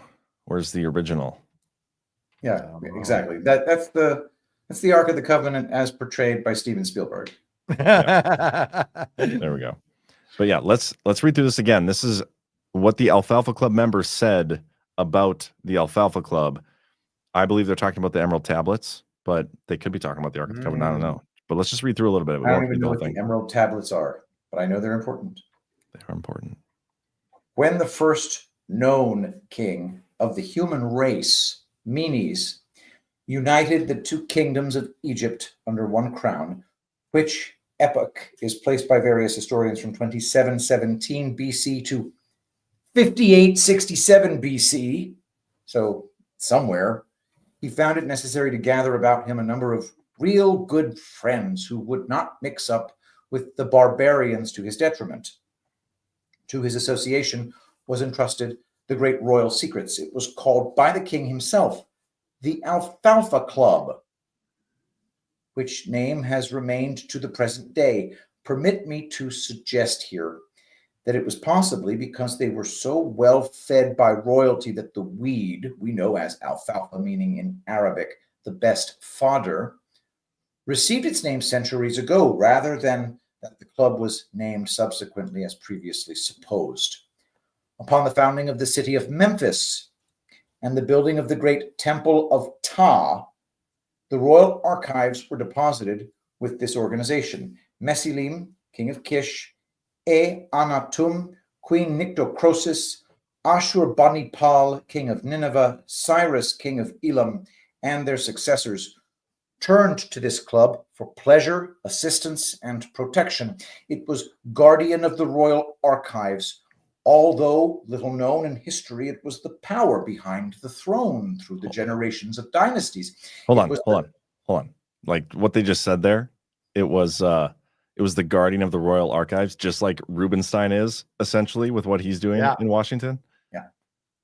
That's kind of fascinating. Anyway, keep going. It was the Colonel E.M. House of the olden days when Babylon was invaded by the Semites, which is placed as far back as 5000 BC. It was really for the purpose of acquiring the archives of the Alfalfa Club, which they knew contained such secrets as would give them the power they desired. Mesilim, king of Kish, acquired them through the subjugation of Shurpurla, Mesopotamia, and later Anatum. Upon throwing off the Kish yoke, came into possession of these much desired secrets. But the Chinese Empire was founded in 2800 BC. A Western Union messenger boy escaped with the secrets which he hid in what is now Manchuria. Later, with the assistance of Ashurbanipal, they were again recovered. Hammurabi, king of Babylon, used it as a basis of compilation of their earliest code, which is used today by the Committee on the Judiciary in the preparation of laws for the District of Columbia, particularly involving wet goods. When a hereditary monarchy was founded in China, BC 2200, An attempt was made to again possess these records, but without success. Its influence was felt from 1750 to 1250 BC, when the new empire of Egypt attained its greatest splendor and power.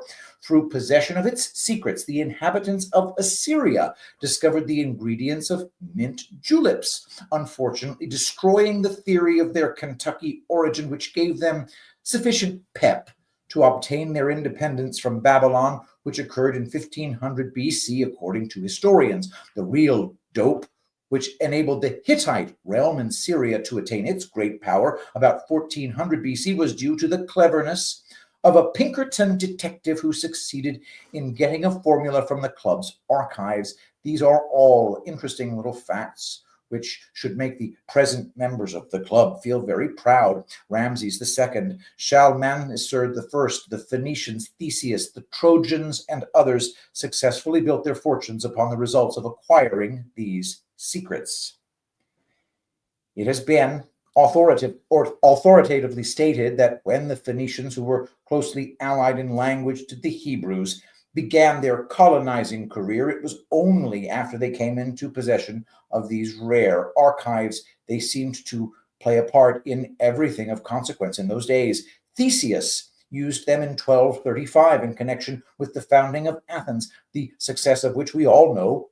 So long as the documents remained there, Athens prospered right here.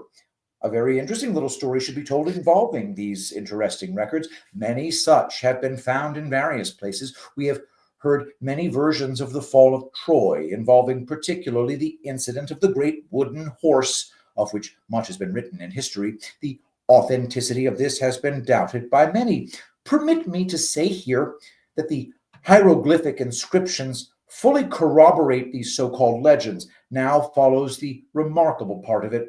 Helen of Troy, through her machinations, persuaded the ambassador from Athens to steal the famous secrets of the Alfalfa Club, which had been reposing there since its foundation. The king of Troy knew full well that with these they would be safe. The Greeks... Hold on for a second.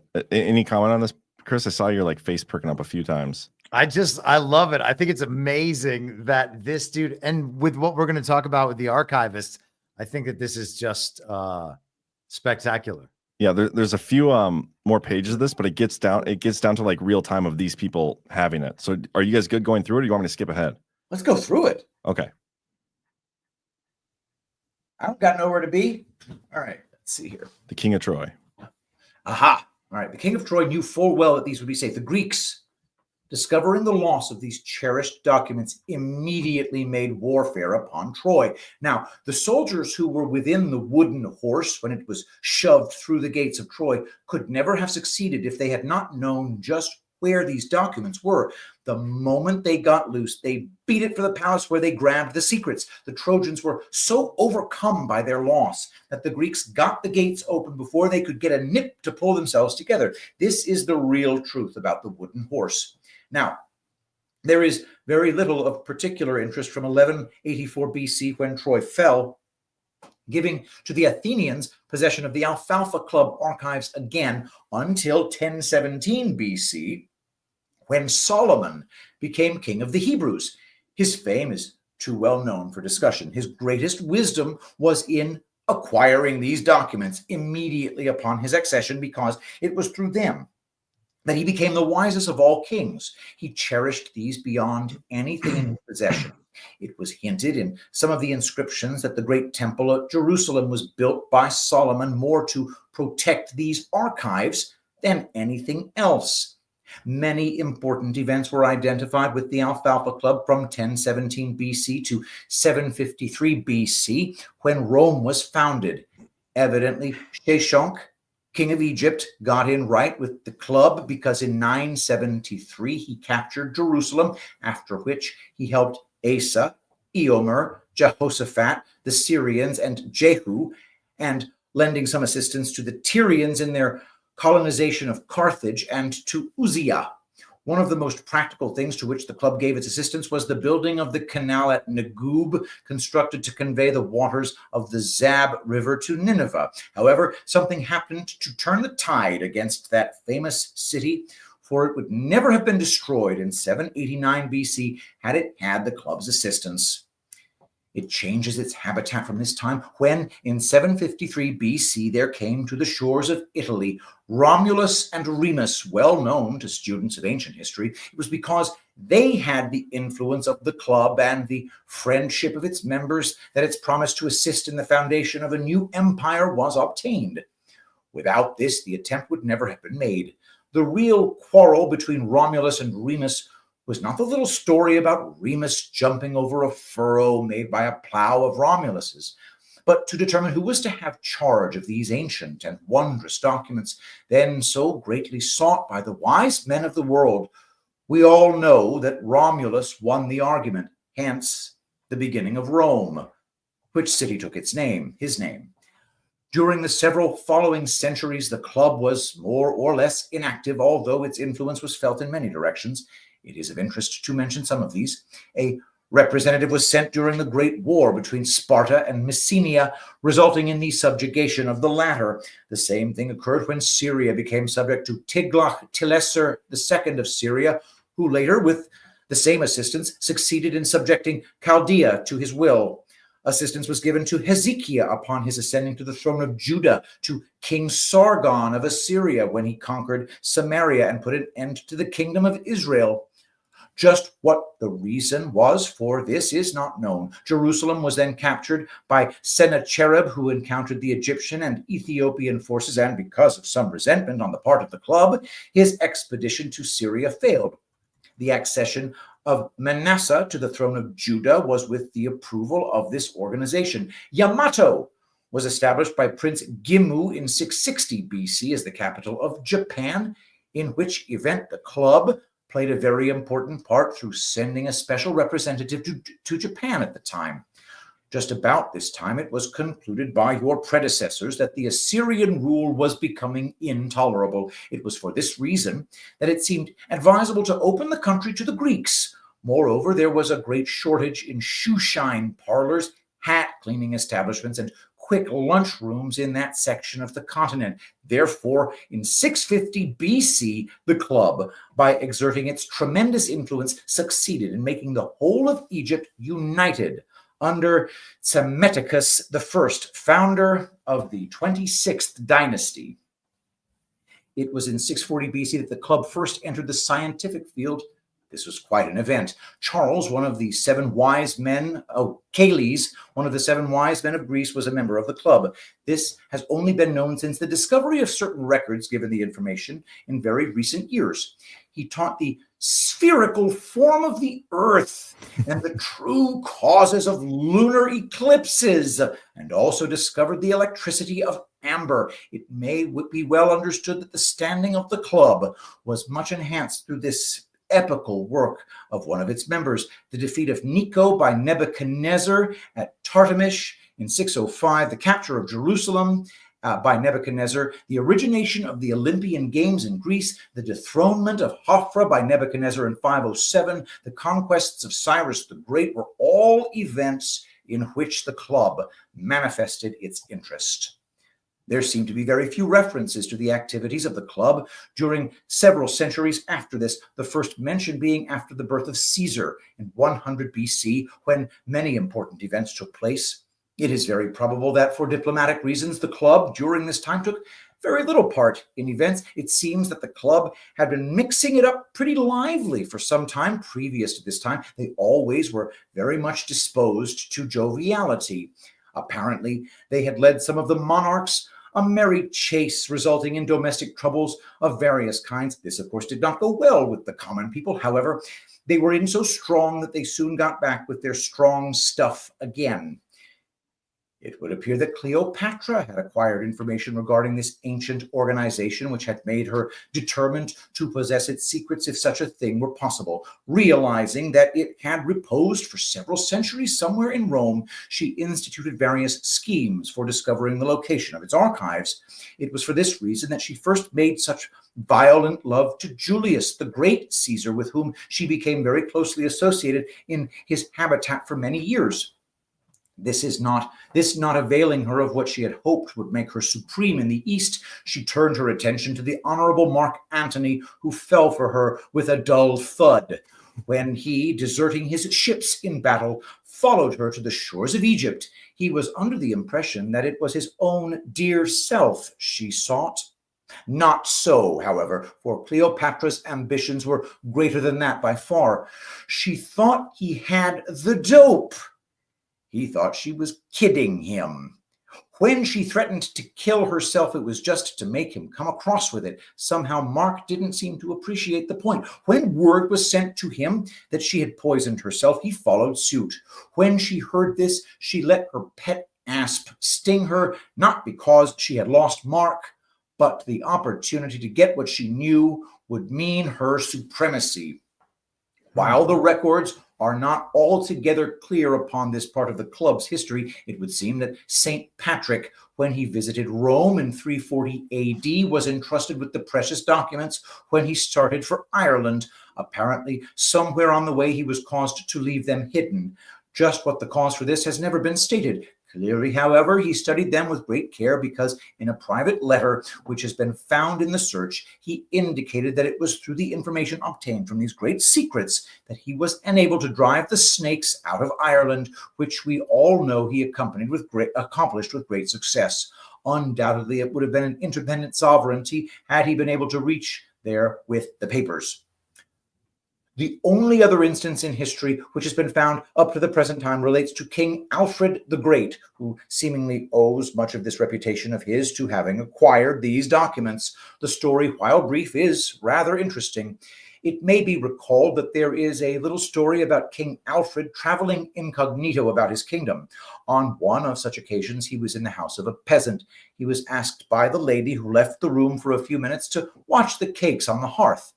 He did not attend to his duty very well, according to the history with which we are all familiar, because he let the cakes burn, for which he was very severely criticized by the housewife upon her return. This, of course, he had to take with good grace because he was supposedly a traveler. The truth of it is that when she left the room, he discovered, because of a loose stone, a large secret chamber in which were hidden these valuable records, which he had been devouring with great interest during the lady's absence. This is the only instance which is any particular interest until I found the documents in Germany several years ago. This comprises all of this particular manuscript, but there was to follow in a few days one containing the great secrets. The gentleman who called was so reluctant about his address that I did not insist upon his giving it to me. It seemed perfectly reasonable to suppose that there would not be any question about his calling with the remaining data, because he had seemed so anxious to get this to me. He seemed to be one who must be treated with the utmost consideration because, naturally having made such a wonderful discovery, he would be careful in the extreme. Several weeks passed. This seemed very strange because he had been given his assurance that in a few days he would call again. However, a very short time ago, an explanatory letter was received, which read as follows. Hold on one second. Let me see. Yeah. So we're almost to the end here. Oh, yeah, for These sure. last two paragraphs. I remember this actually pretty well. Yeah, this part's good. Somewhere, 1917. Dear Mr. Burton, you are undoubtedly wondering what has become of me. You have a right to do so because of my promises. Undoubtedly, however, when you understand my reason, you will quite agree with me that it has been the course of wisdom. One hardly knows what to do in such strange times, particularly about so important a question. You undoubtedly were impressed with the fact that the manuscript left with you stated that the documents in question were found in Germany several years ago. This is the true situation. It was with the utmost difficulty that they were brought out of that country. The truth of it is that the Kaiser depended upon these for the success of the present war to such an extent that if for one moment he had thought that they were gone, he would have waited until they were found again. When it was discovered that they were not any longer in their place, the most trained members of his Secret Service were set upon the trail. It would be worth my life to have one of them locate me now, for which reason I have not dared to give you an address by which you could communicate with me. It must remain so until there is a termination of the present conditions. It is my belief that Germany is now continuing the war with the hope that these great secrets may be located in time to give her supremacy. To be sure, however, they never will, unless it is for the benefit of this country, which, of course, would be the realization of my ambition. When I have determined upon a method which will enable me to leave my present hiding place in order that I may present the records to the proper authorities, I shall communicate with you. When the opportunity presents, you may expect to hear from me again. Sincerely yours, friend of Alfalfa. And so the Alfalfa Club was founded in 1913. This guy wrote this letter in 1917. And the reason we even read all this or found it relevant is because David Rubenstein is the president of the Alfalfa Club. And their whole thing is about these historical artifacts and archives. It's an unbelievable story. Unbelievable. Literally, in a lot of cases. Well, that's also true, yes. But nevertheless, David Rubenstein is not exactly a lightweight. The Alfalfa Club meets. I would love to try to track down the provenance of this. The fact that it's hard to find is kind of interesting. It's not hard to find stuff about the Bilderberg group, you know? But anything on the Alfalfa Club is just nothing. It's very little. This is what you get. And it's not easy to find this either. Here, this is a good quote. This is from the 2017 meeting. Or here. Start up here. There's no other purpose to the century-old club besides this one heavy-hitting banquet featuring funny speeches aimed at the wealthy targets in the Capitol Hilton ballroom, where the seating chart reads like a yearbook for the 1%. Microsoft's Bill Gates, former New York City Mayor Michael Bloomberg, the club's new president, super investor Warren Buffett, Oracle's Larry Ellison, and Amazon's Jeff Bezos, who also owns the Washington Post and the priciest residential property in town, were scheduled to attend. Of the 8 richest men in the world, said our source at the dinner, which is closed to the media, I think 5 of them were in the room. It's crazy. And then it's moved over to Kellyanne Conway. Yeah. Trump Trump was invited to go. He didn't go, and instead sent a couple of his people. But yeah, I mean, there's no other purpose besides having one banquet, but all these people come. I mean, give me a break. Yeah. There's more to this. There is more to this. It connects to Prussiagate. Go to devolution.link, read Devolution Part 14, and then just try to get your mind around it. It's all so weird. And he's the president of that, just like he's the president and chairman of everything else. And he got a Presidential Medal of Freedom from Joe Biden just this last January, like a month ago. Yeah. He's one of the guys that got a Medal of Freedom. And he had a show on MSNBC at some point very recently. And he's got fewer Twitter followers than you, John. Also, after Joe Biden stole the election from Trump, they went to Thanksgiving dinner at Rubenstein's house. President Biden and First Lady You Jill don't have to Biden. read it, but Okay, good. So I don't know. You were mousing over it. And I was like, oh shit, dude. David Rubenstein's Twitter is interesting too. And then after this, we should get into the archive stuff that you found, Chris. Yeah. Oh wait, he's got 2 accounts. And didn't Trump post a picture of a conductor or something? Him as a Yes, conductor. here, I'll bring it back up. Yeah, I had that ready to roll. By the way, he's also the owner of the Baltimore Orioles. Yep. So that's Trump on Truth Social today. Welcome to the new Kennedy Center, conducting an orchestra, right? So that's pretty confident post there. Like, I've just thrown David Rubenstein out of one of the most prestigious positions that anyone could occupy. And if you think of it as symbolic, like let's say we're right about him being the head of the snake, okay? And Trump knows this, and Rubenstein and those people know this, but most people like don't understand that. The Trump throwing him out and taking over as chairman, that's like dragging his balls across their forehead. You know what I mean? What if the freaking precious documents are at the Kennedy Center? Someone in my chat earlier, because I was talking about the Kennedy Center and Rubenstein and the archivist, she said that I guess works with or owns or something a catering company that, or is familiar with a catering company that does business at the Kennedy Center, and said that they still test their employees for COVID and still require masking. You know, Trump mentioned the drag shows. They just had Biden and Kamala there a few weeks ago.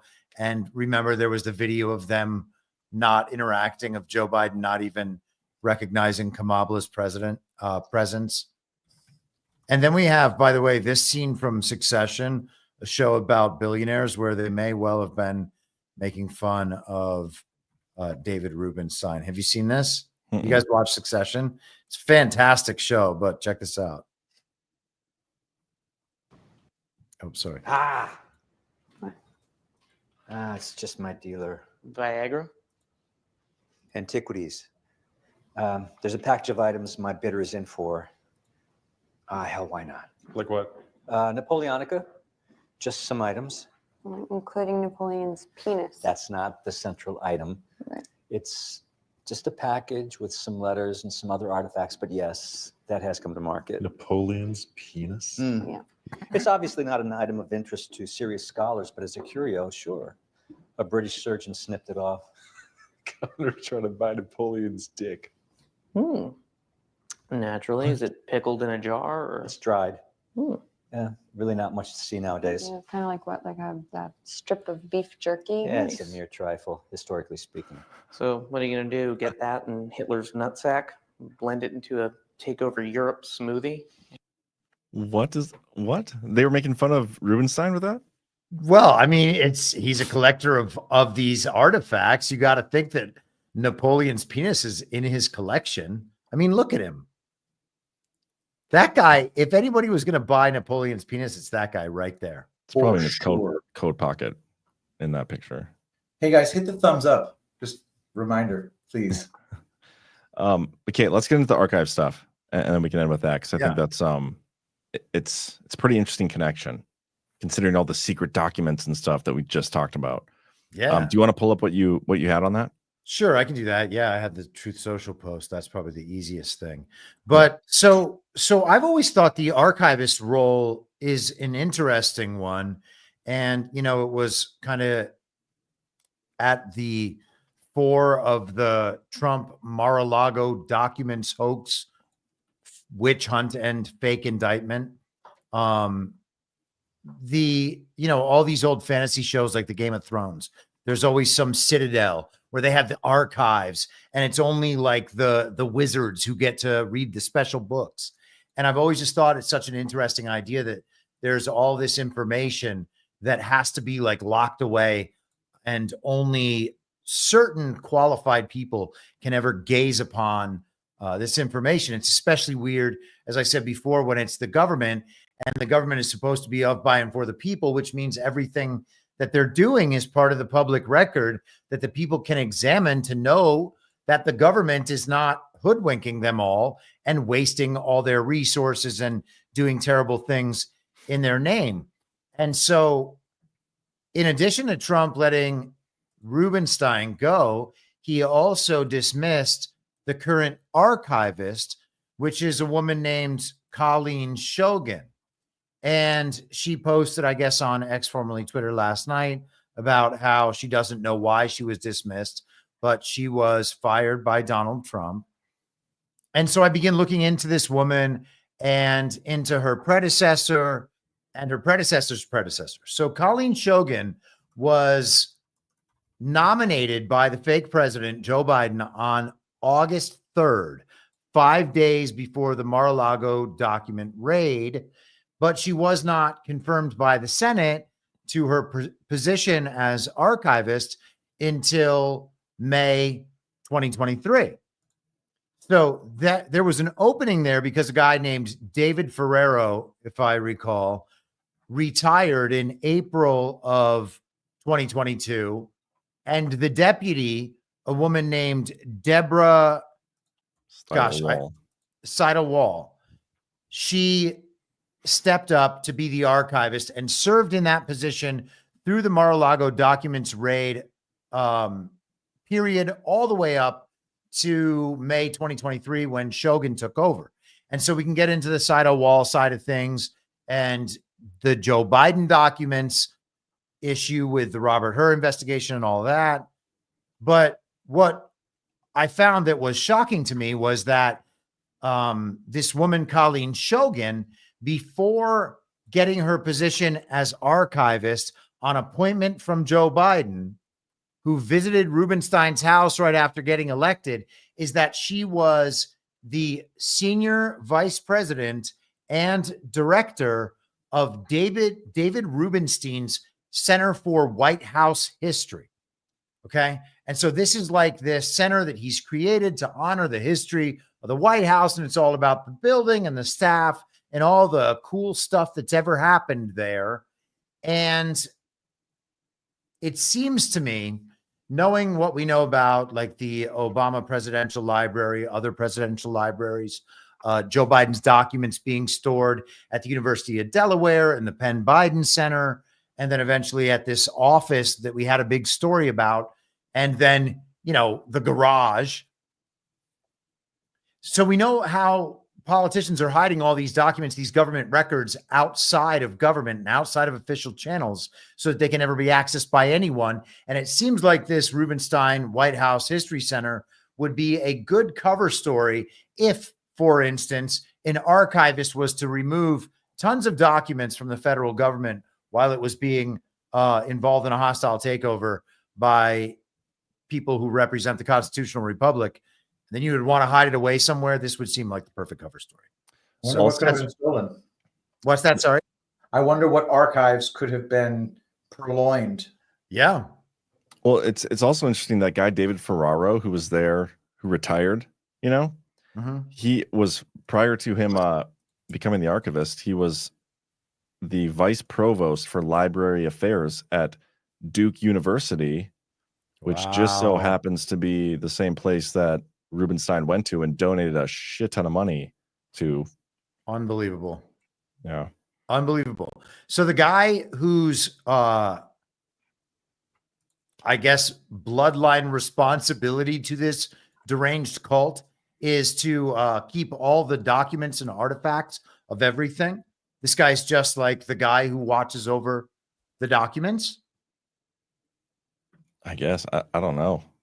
He must be. Like, if you control that stuff, you really do control, you know, who controls the past controls the present, who controls the present controls the future. Maybe I just totally botched that, but I think people understand the principle. No, that's incredible. I think you're right. You know, it's just hard to like nail down how nefarious this really is. He's part of so many different things, like so many groups. I've never seen somebody on more boards. He's on, look at this list of affiliations here. Let me show you David Rubenstein's list of affiliations. Let's just read through these, Patrick.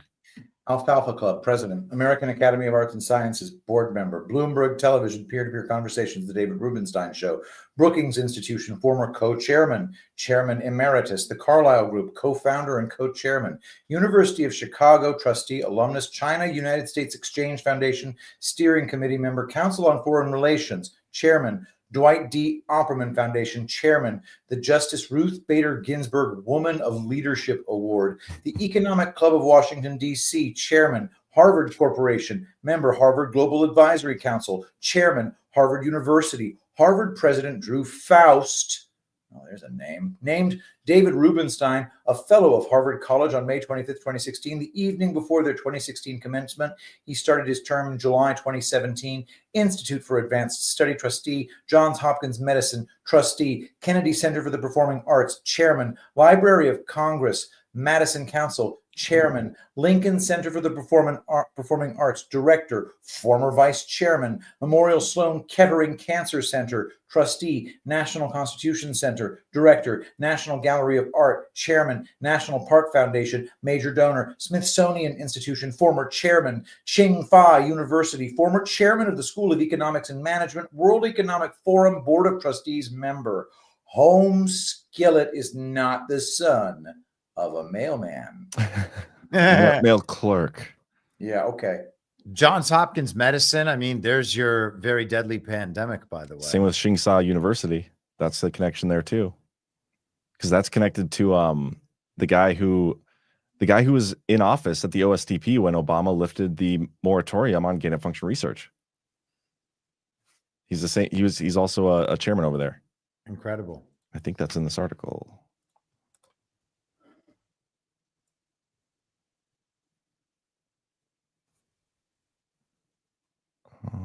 Just gotta find it. Oh yeah, right here, Dr. Holden. And then there's this guy. Okay. Yeah, see, visiting professor at Tsinghua University, just like Rubenstein. And this is the guy that wrote the book about we need a virus to take out most of the population, and then lifting the moratorium. After living through the pandemic, I started feeling that way myself. Crazy. Yes, it's so connected to everything. But I love that analysis, though. There's something there with the NARA, the archive stuff that I don't think we've gotten the full story of that yet. It's the freaking Alfalfa Club letters, dude. It's the documents. By the way, that's a luxury belief.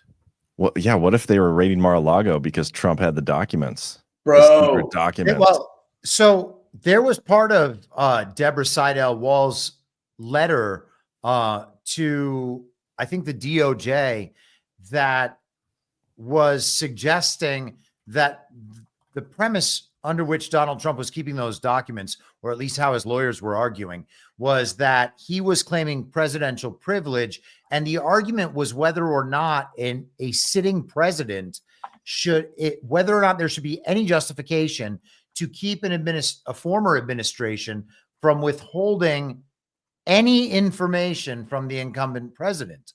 And I think in a principled view, the answer is no. If this person is a legitimate president and representative of the people, and that's the people's information as to the records of what happened in government, then it's the sitting president's purview to have that information.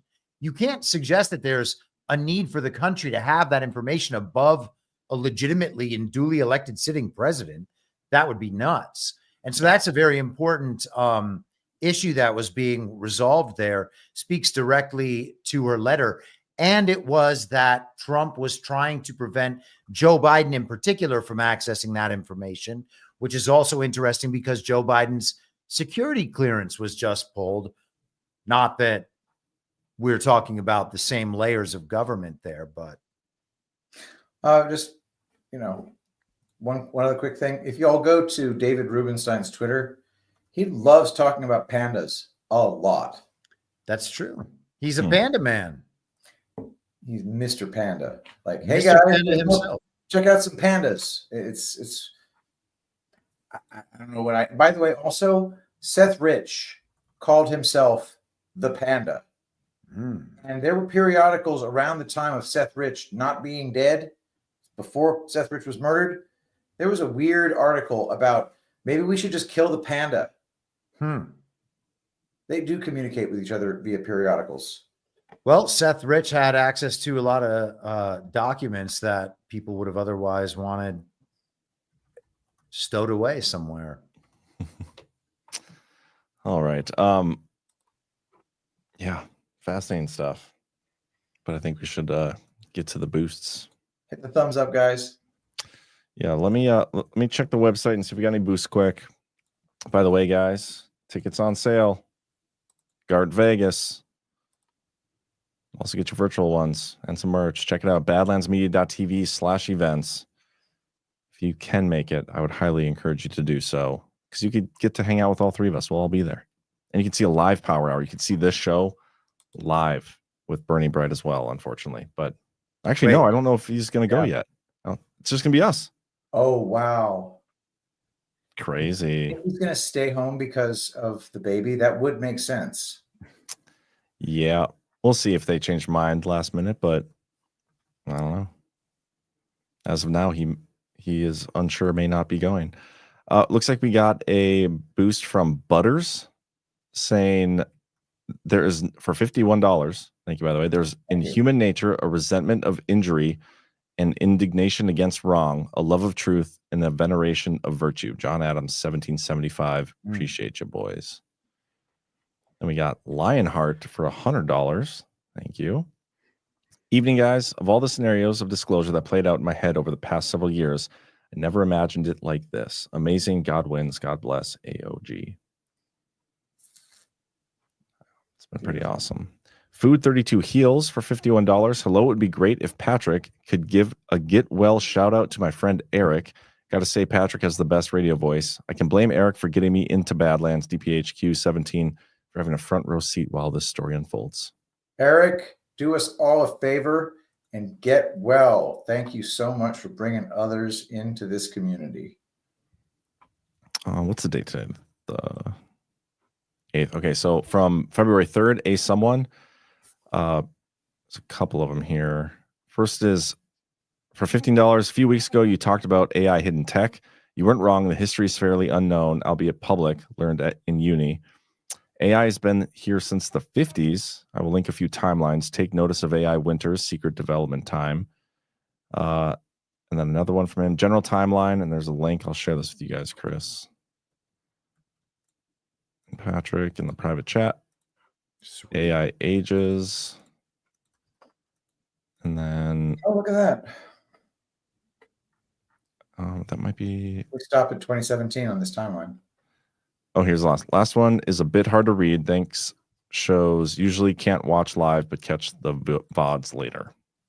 And here's a detailed timeline. So awesome. Thank you for that. And let's get to the rants, man. Patrick, I'm assuming you didn't pull them up.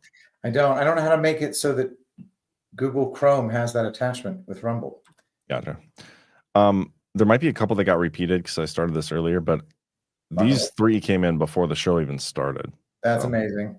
$20 PM 911. Please do a show segment on what people should or are planning on doing about filing taxes. I'm a hard no, but sort of fighting with my wife about it. Thanks. I don't think we should be giving tax advice, guys. We're not allowed to give tax advice or financial advice. Yeah. So there's that. But conscience is important. Go ask G Money. Go ask G Money on Twitter what you should do. He'll give an answer. I think many of us agree with. That's tax advice right there, actually. Is it? Okay, never mind. $10. Hypothetically. 16. Moderator on tonight. Can we get a segment on Bannon? Nobody's ever talked about the Trump-Bannon connection. Hope you see this. Lol. I feel like we've talked about the Trump-Bannon connection a lot. I love Steve Bannon. Chris is a big Bannon fan, and he has grown on me significantly.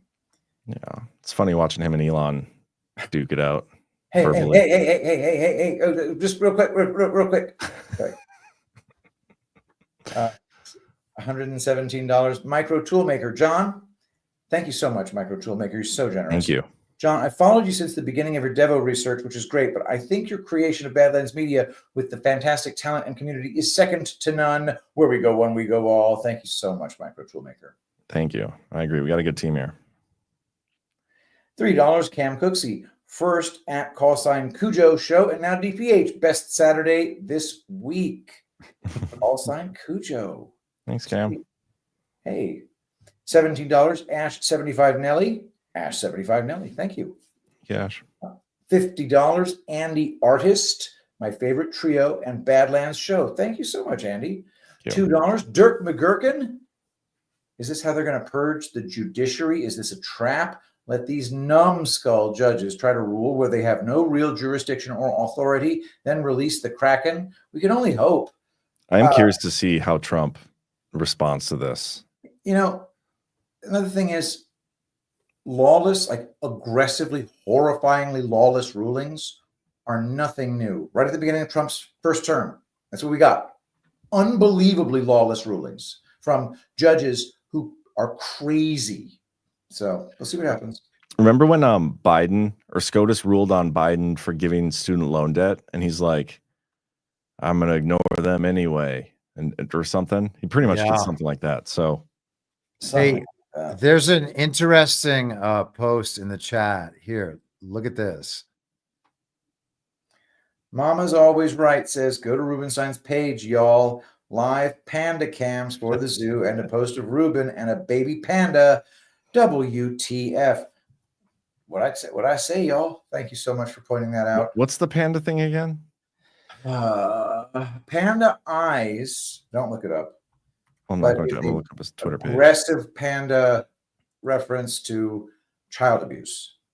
It doesn't mean that it's referencing child abuse, but first of all, I don't think pandas are real. Okay, I think they're just fucked up bears with spray paint, and sometimes they're midgets in panda suits being paid in booze. But the point is that you constantly have the great leaders of the World Economic Forum being photographed, taking pictures with baby pandas, and then you figure out, okay, I want to work with pandas. You can't. No, not you, peasant. You know why? Because human beings have a very special virus that kills pandas if you touch them. What? Oh, that's weird. Yeah, it is. $5, Old Man T. Who has the biggest package? Mike Johnson, Big Mike, or Big Balls. Always Big Mike. Always Big Mike. There is a sequoia tree down there. I don't know. Mike Johnson's is talked about quite often. Is it? I suppose. He could be compensated for something, though. I don't know. Maybe not. $20, Sheila Garcia. Trump and Elon must ignore this court ruling because Biden, New Scum, and the other Democrats do. You know, Sheila, I'm with you, but I'm sure Trump has the best strategy in mind. And maybe, just maybe, since it's really easy to override rulings that are this retarded, maybe it'll work. However, this ruling occurred on the Second Circuit. An en banc thing would be 15 judges, 6 appointed by Bush, 4 appointed by Obama, and 5 appointed by Trump. That's a 2-to-1 advantage for swampy scum. So we'll see what happens. Chris, to your point about him like just rewriting history, look at the names of his books here. The American Story, Conversations with the Master Historians, The American Experiment, and then The Highest Calling, Conversations on the American Presidency. Yeah. It's incredible. He's a character. Anyway. This is also why we should examine history through the lens of what we observe now, because the stories do repeat, and that's because they're making it up, and they are able to consistently replace and revise history. And if they can do that, then imagining that some consensus accepted version of the official history is true is fanciful and a ridiculous way to proceed. I agree. And you know, about this ruling, because we're gonna bring it up again in this next super chat. This is if in some horrible eventuality, if it went to the Supreme Court and they upheld this ruling, that's it. That's the ball game. You have to tear down the courts at that point. You can't let this stand. This ruling is so lawless, so psychopathic, so evil. What it says is the permanent bureaucracy will control things. They will decide who gets vetted and who has access. The federal bureaucracy then becomes a permanent dictatorship under this ruling. It is an intolerable ruling. I think you could probably make an argument that the district courts exist only on that layer of government in the first place and shouldn't otherwise exist. Fucking A. Nice. Well, which means the district courts will freaking suck. They will absolutely defend the bureaucracy. Like $10, Havoc 92. Andrew Jackson, the situation. The judge made his ruling. Let him enforce it. Defy and keep moving. By the way, he was referring to Justice John Marshall in that. Justice John Marshall was a real jackass and a big federalist. And his decision in Marbury versus Madison was absolutely diabolical. Mhm. $5. Tammy Holland. Sorry, Patrick. The judicial system that we have right now was not what was intended at the time of the founding, by any stretch of the imagination. And I would encourage everybody to look into Lysander Spooner's trial by jury and understand the principles of trial by jury. That's how the country was supposed to be. And the federal government was never supposed to be nearly this size.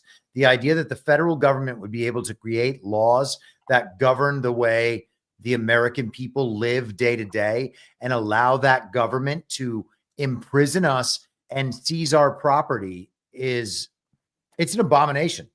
Yeah. It certainly is. All right.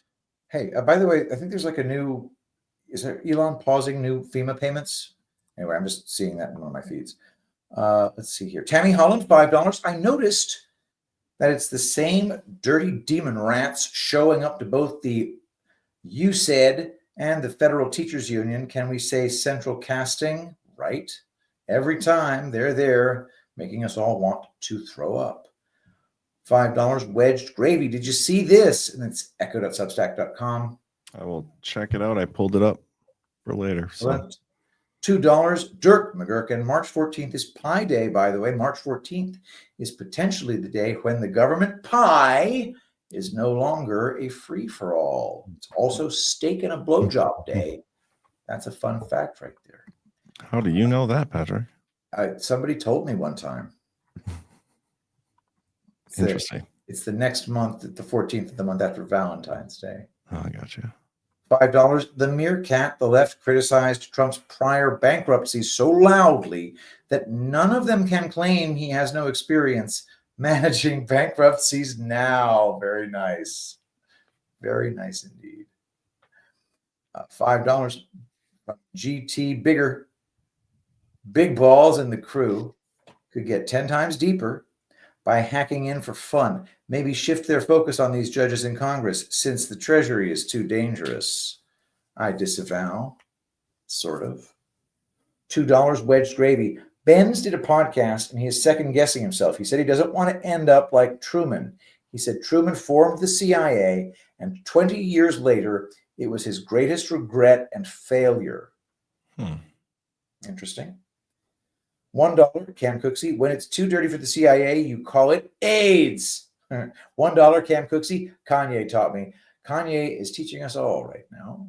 $1 Keith O'Higgins. The only way zero-based budgets work for governmental expenses and a true executive head of U.S. balanced budgets is to install line item veto tied to the head accountant, POTUS.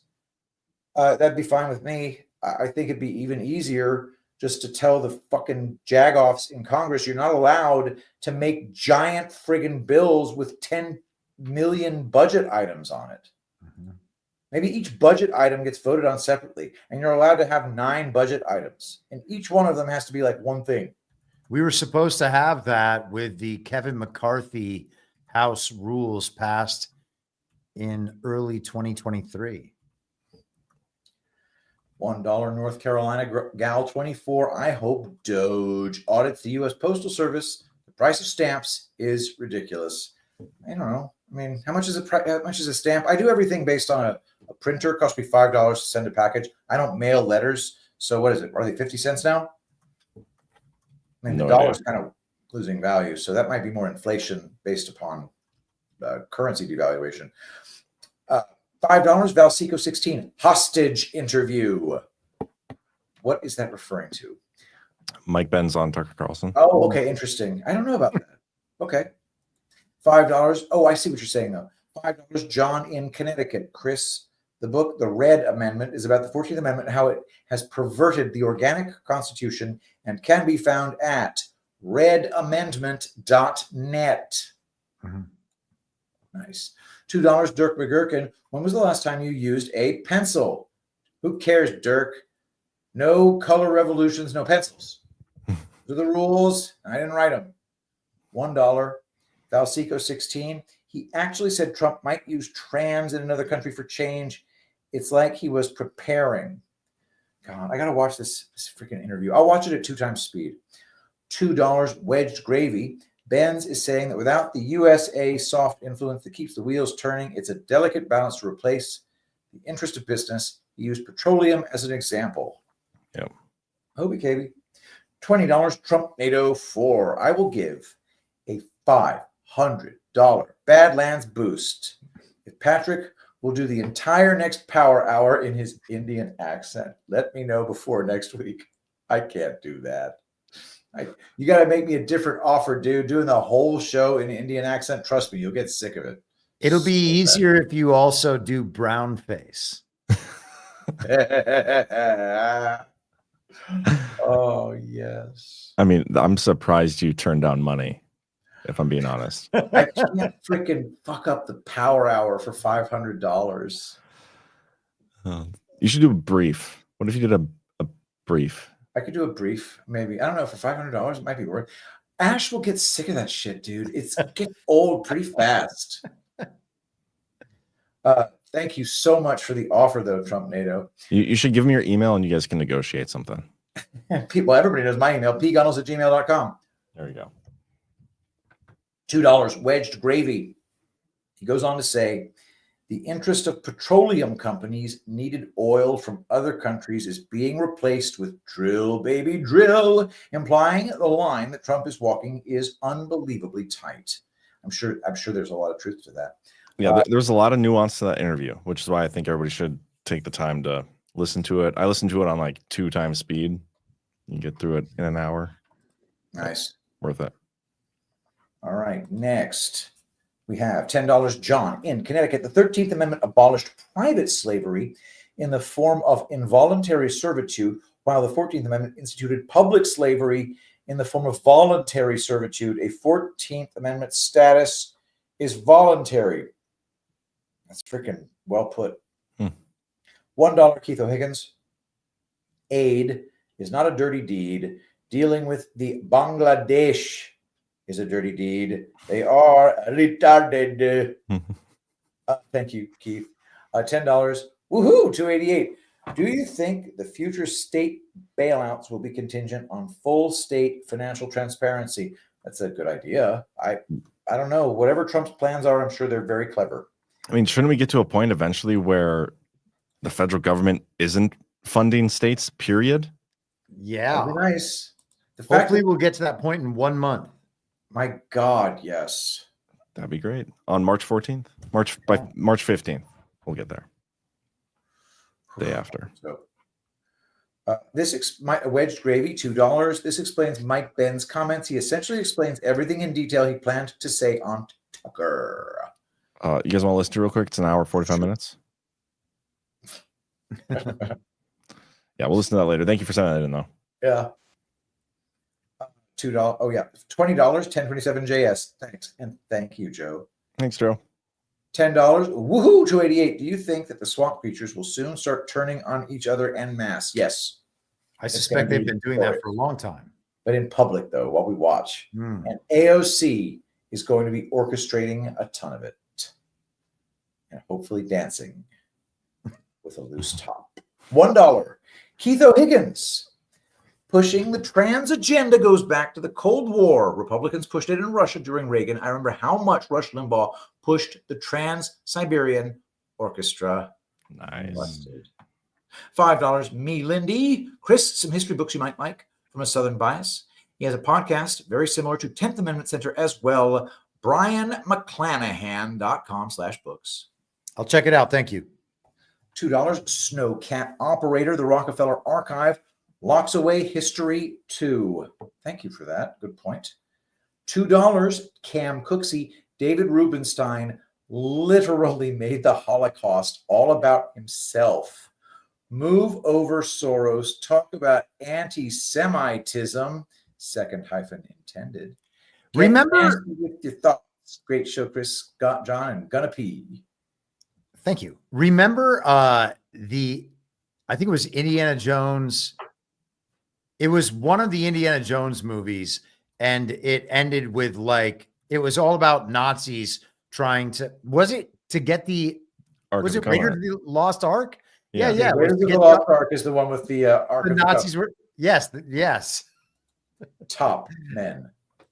Wow. Crazy. We have $1. Dahlstrom. Your wall is looking great, Patrick. Much love, Lindsay. Lindsay, not Dahlstrom. You can't change your name now. You're stuck. Sorry. That's why Sorry, I'm Lindsay. McDonald's.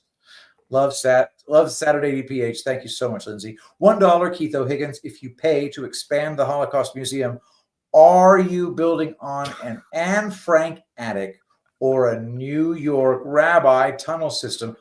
Why not both? Great. That's awesome.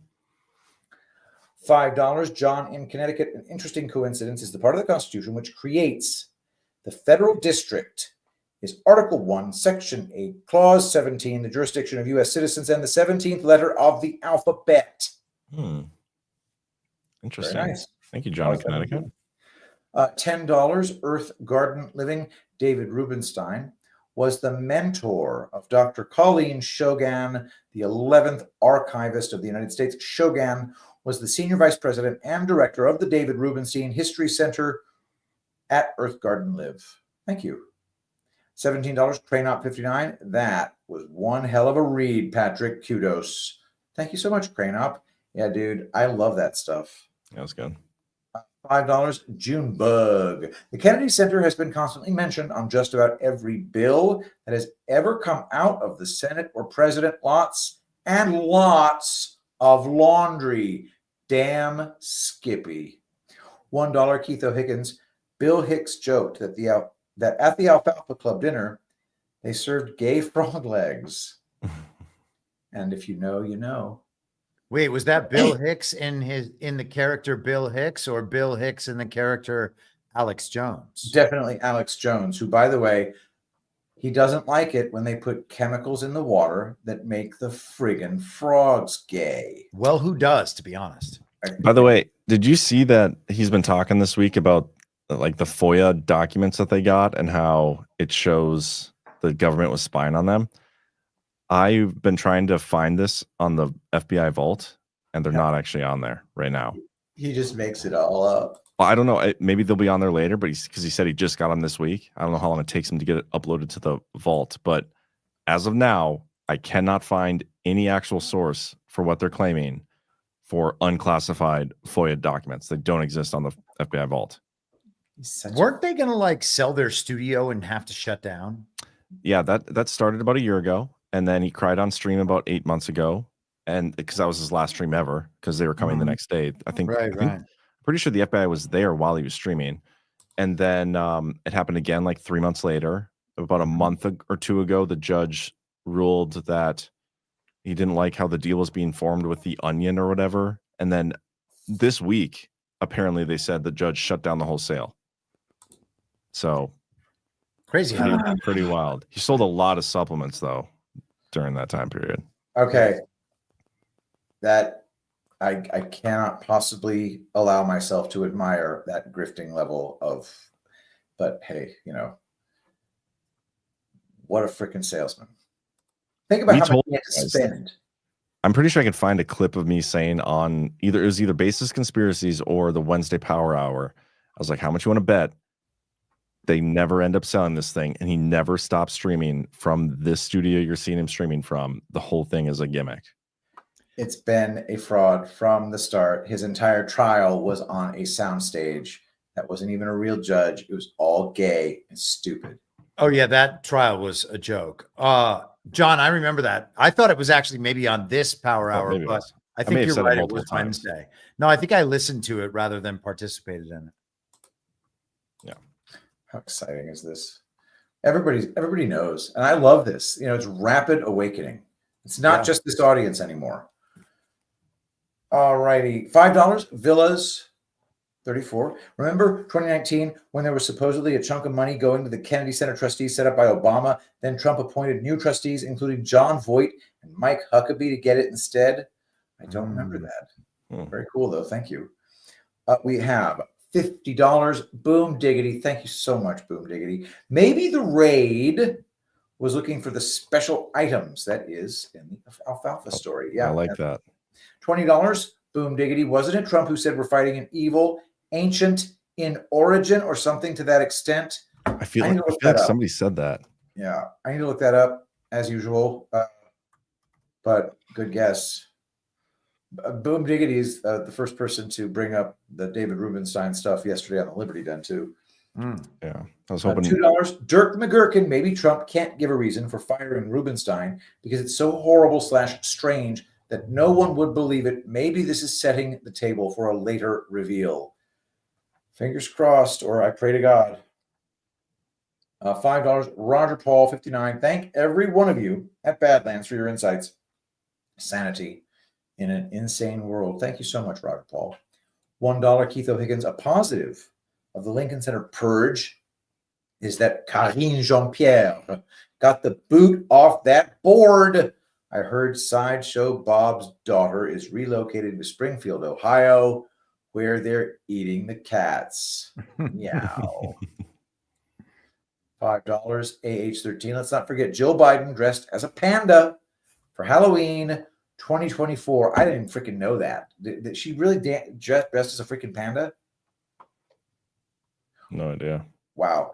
$10. Claire Cat 367. Thanks for a fascinating episode tonight. Do you think the Kennedy Center conductor pick of DJT may be associated with the 4POG video? Thanks again, and many blessings. It's a good guess. I like the sound of it. Of course, I'd just be speculating, but thank you so much. $100. Barry Mann, thank you so much. John Must See. And X.com, Dan Scavino. It's a new Scavino, I guess. Thank you so much for the generous tweet. I mean, super bad. By the way, this was posted at 11:22 while we were talking about it. No kidding. What? Fantastic. Yeah, it's awesome. Damn. Thank you. That's the Dilly Meme team. That's sophisticated looking. Dilly Those Meme guys team, are awesome. Yeah. But he only tagged Driffanzer Memes, who did not give them credit. I hate the. Wait, I think that he's part of it. Is he? Yeah, I think so. Oh, then the Dilly Meme team includes Dilly, Defanzer Memes, a bunch of people whose names I can't remember, but they're credited. Oh, then that's cool. Yeah, this guy's good. This guy's so good at memes too. Driffanzer, he's got great stuff. Yeah. $5. Rob Stuff 100. I live in Canada. We already pay so much money to tax. Adding a giant tariff on imported goods is going to put good men like my father in the poorhouse. Fuel, food, a roof over our heads. Pick one. Trade war is a bitch. And thank you for the $5. $1. Keith O'Higgins. The steak and blowjob day is a myth. I have a cute waitress at Morton's Steakhouse who kicked me out to attest to it.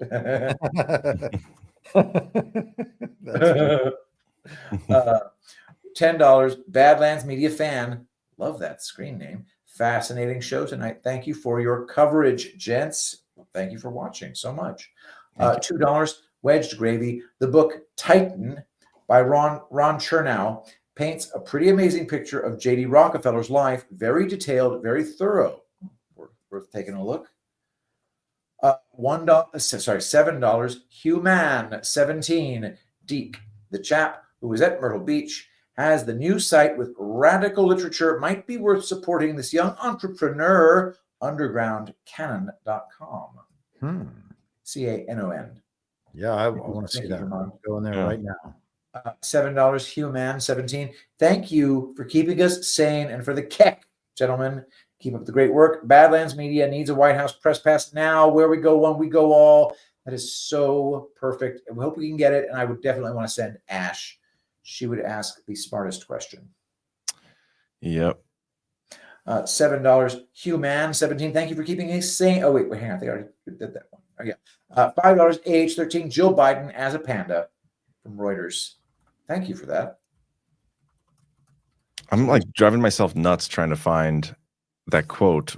I'm pretty sure it was Trump who says something about like evil, ancient in its origin. What is that from? I don't know. Oh, it's driving me nuts. I can like hear him say it, but whatever. But yeah, that's all the rants. So Thank you, everybody, for tuning in. Hope you guys hit that thumbs up. Make sure you guys tune in this week.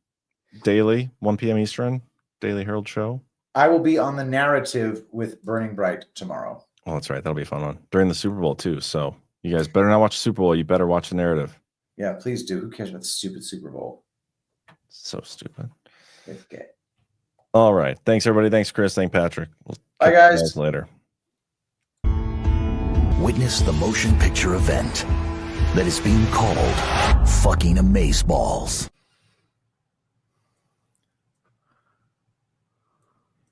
Do you see the difference in the M there? It's go time. 25 lighter on my.